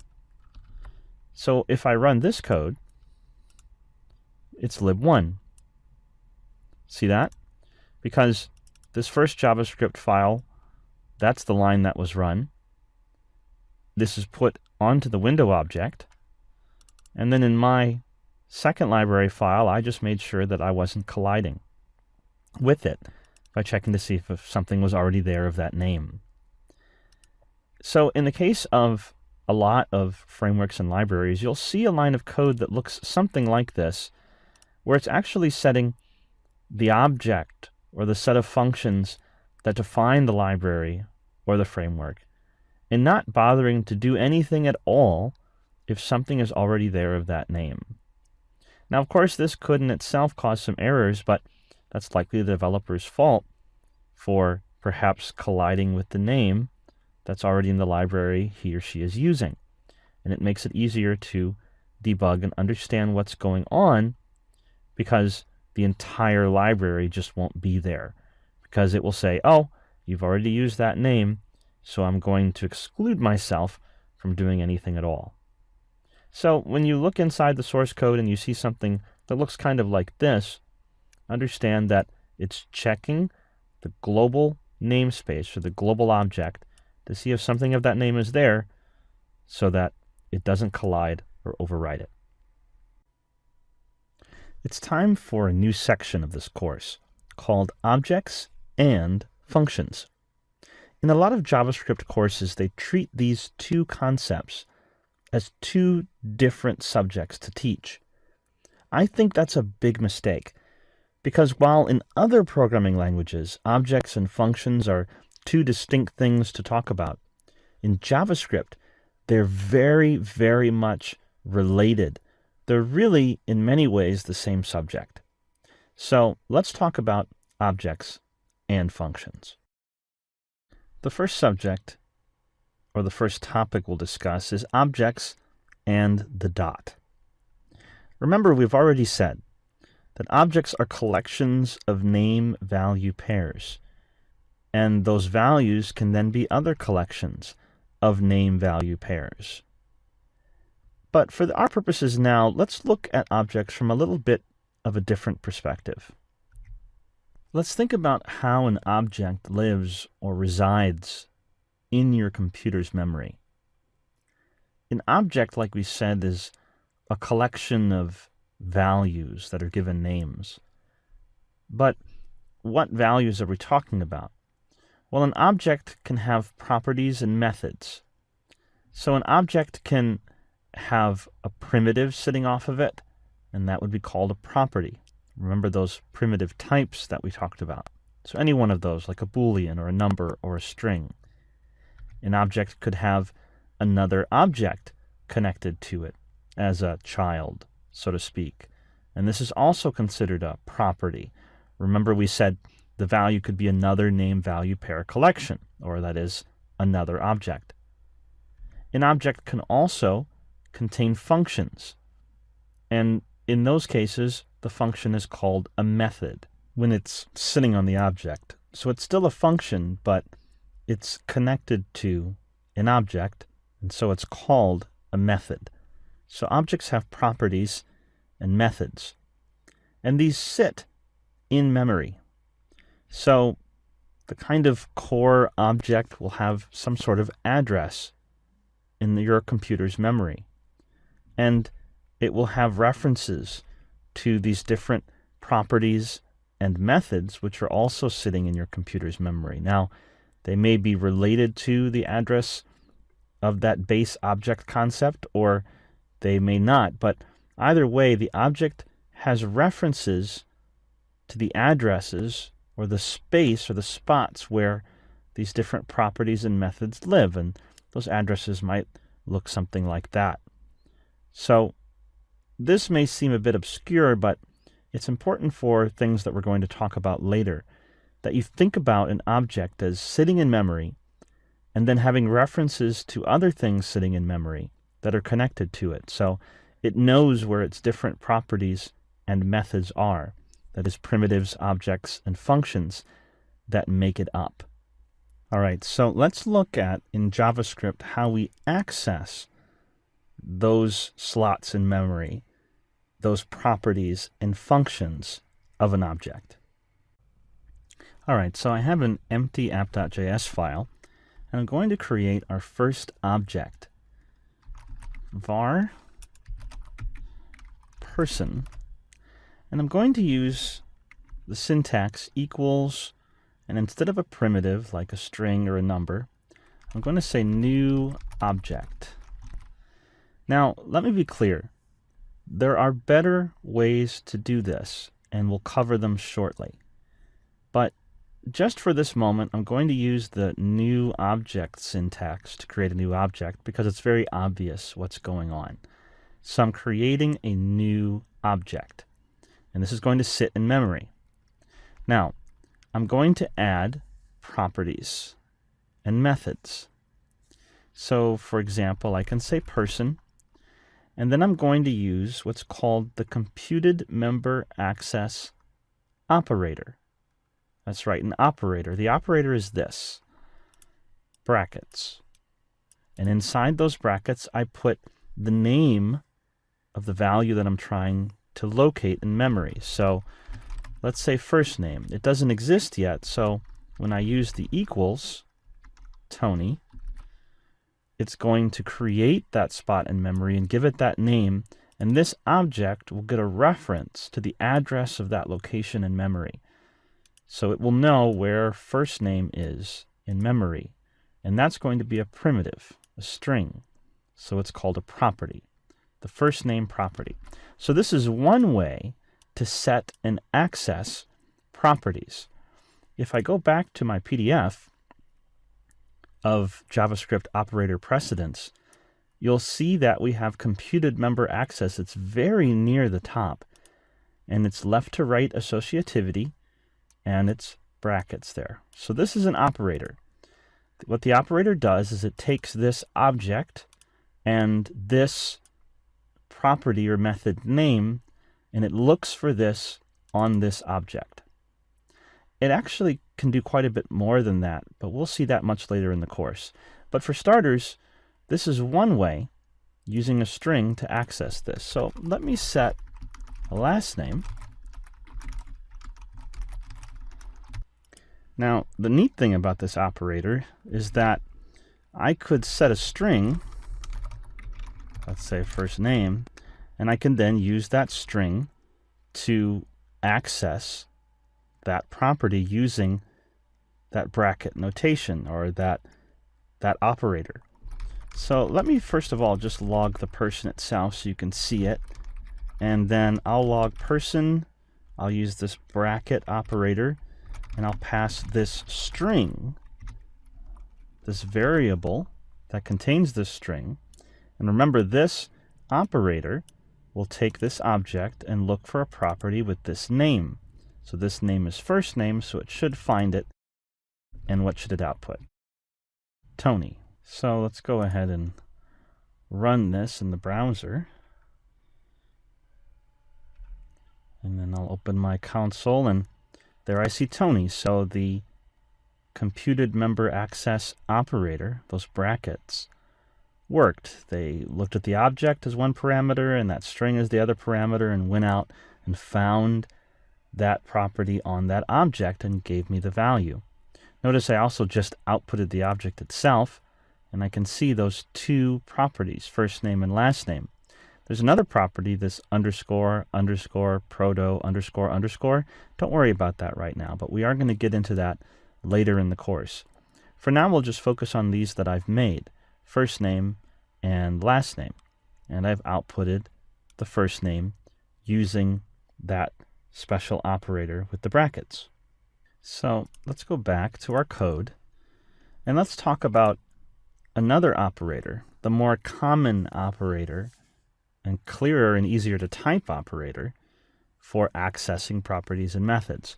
Now this approach here that we just talked about, you will see sometimes in frameworks and libraries, because you can dynamically decide what property you're trying to get. You can base it off a string. But it's much clearer and easier to type the next one. All right, I'm going to console.log the first name again, but I'm going to use a different operator, the dot operator. And it is just what it sounds like, dot. Then I can say first name. The dot is an operator, it's a function. And when used after an object like that, well, if I go back to my JavaScript operator precedence PDF, you'll see it's just second from the top, right after the parentheses for grouping. It's left to right, and it's just a dot. And it takes two parameters. the object that you're looking at, and the name of the property. Notice I don't have to put this in quotes or something, although that's essentially what it's doing. It's taking the object and passing the string that represents the name of the value that you're looking for. But I don't have to do that. That's not really accurate. You can't do that. It will simply, the syntax parser will understand that after you put the dot, what you've actually typed will be the string that's given to the dot. So that's just a lot faster to type. Person dot first name. And if I run this, since I'm already outputting the person and first name again, I'll just get the first name again. So I refresh and there it is. See that? So the dot operator acted exactly the same as the brackets operator here. This is computed member access, and this is just called member access, the member access operator. Members being members of the object, right? Your fingers and your toes are members of your body. So these are looking for members of the object, the pieces, the methods, and the properties. So this went out and found this property because it's just a string. It's not called a method, it's called a property. Okay, so I could console.log person.lastname. Very readable, very easy to type, and that's what's really happening. It went out and found that memory location, that reference by name that's connected to that object. And I could have set this value as well the same way. In fact, remember that the other type of property you can have as opposed to a primitive is also another object. So I can attach another set of names and values. Let's say that person.address. I'm going to make that, instead of a string or a number or a Boolean, I'll just make it another new object. So it's an object sitting inside an object. And then I can use the dot operator, for example, and add properties to my sub-object, my child object inside of here. Now remember, these are operators, so how do we know which one gets run first? Well, we go back and we see that the associativity of the member access operator is left to right. It has left associativity, meaning that the leftmost dot will get run first, get called first, because they're functions, and then moving on to the right. So this one, between person and address, gets called first, so it says, okay, I'll look at the person object and look for a property or a method that has that name. And then it finds that in memory, and then this second dot operator is called, and it says, okay, on that thing, on that object that I just found in memory, I'll look for a property or a method on that called street. Now in this case, it won't find it, but I'm setting a value, so it will create it and give it that initial value. And I could just keep doing this. So I might have address.city, let's say New York, and state, let's say New York. And you can see I could make this other sub-objects and sub-objects and sub-objects, and I could just keep going because it's a left to right dot operator, left associative, and the objects can keep containing other objects, which can contain other objects, which can contain other objects. So this is very powerful.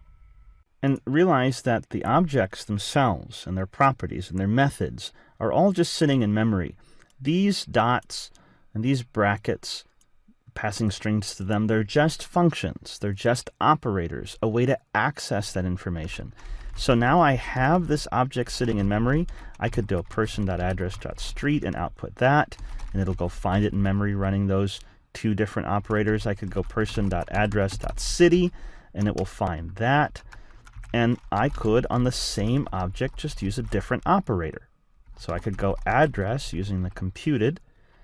This is also left to right. If I look, it's left to right. So I can also then just do another one. Let's say state. This is essentially doing the same thing. It looks at the object, finds a property or method called that, runs this operator first, then the second operator, it'll look for a state property on that. And the dot is doing the same thing. And they're both simply accessing the same memory locations via the same names. So they're just two different functions that are essentially doing the same thing, and I refresh, and there I'm outputting my values that are sitting in memory using both operators. So again, objects are name-value pairs sitting in memory. They can contain other name-value pairs, that is, other objects. They can contain other properties, strings, booleans. They can contain numbers. They can also contain functions, which are called methods, but we're not going to quite get there yet because there's a couple other things we need to understand. But good enough for here. Remember that this is not the preferred way to create a new object. We'll get to that in just a second.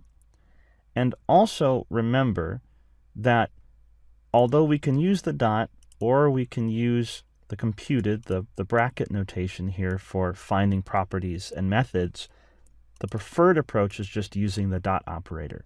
It's very clean, it's very clear, and it's also easier to debug and find problems. So I always recommend that you use the dot operator unless you really need to access a property or properties using some kind of dynamic string, some kind of string that can be changed, that you can look at programmatically. But to start with, always use the dot operator. That's objects in the dot. Remember how we said when we typed new object that that wasn't the best way to create a new object? Let's talk about objects and what's called object literals. So we're back to my blank app.js file, and we're going to talk about object literals. In JavaScript, there are often more than one way to do something. So we already saw that I could create a new object by going new object like that. And we'll talk a bit more about this later in the course as far as what it really means. But there's a shorthand for this called an object literal. And it's just curly braces like that. That's the same as new object. So if I console.log person, and I'll just run this, go to the console, you'll see that it's an empty object, just like when I said new object. So this is shorthand. Notice this is not an operator.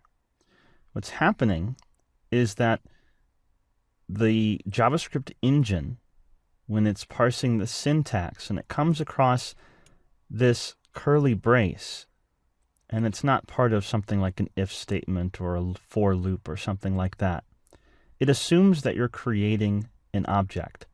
And so I open and close this brace, and now I have a new object. But I can do a lot more than that. I can initialize the object. I can set up properties and methods all within these curly braces on what is essentially treated as one line of code. So for example, I can put the name of the property or method, then a colon, and then the value. So a name-value pair. I can separate those with commas and put another name and value pair. So now I have two properties on my object. If I console.log this and refresh, there I have my object with its two properties.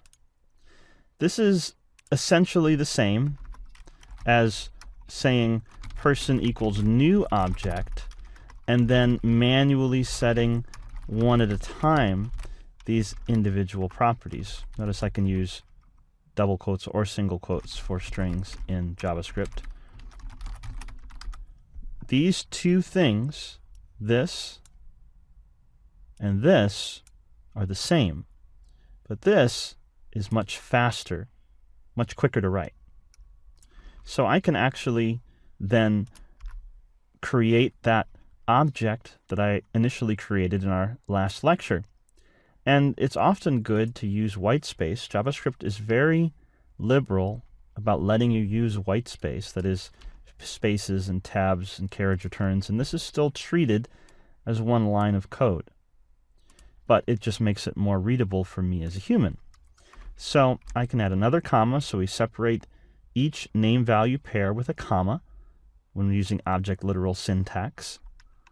And I could give it that address, but this is another object, so I just make another object with curly braces using the object literal syntax. And then I can do exactly what I did last time, separating with commas, giving the name and the values. So what's happening is the syntax parser and then the JavaScript engine, the rest of that process, when executing this code, when it hits this line of code, and again this is treated as one line of code, then it sees the curly brace. It says, you must be creating an object. And it looks for these name and value pairs separated by a colon. And if it sees another set, or even within another set, etc., of curly braces, that just means another object. So I can drop an object in wherever I want and define its properties and methods on the fly using the syntax. And so if I output this to the console, you can see that I have my first name, my last name, and an address property. That's an object itself with city, state, and street. A lot faster than defining all of these one at a time on separate lines of code. So this is a wonderful way and the preferred way to quickly create an object. It gets even more powerful, though, when we look at how the engine treats this shorthand.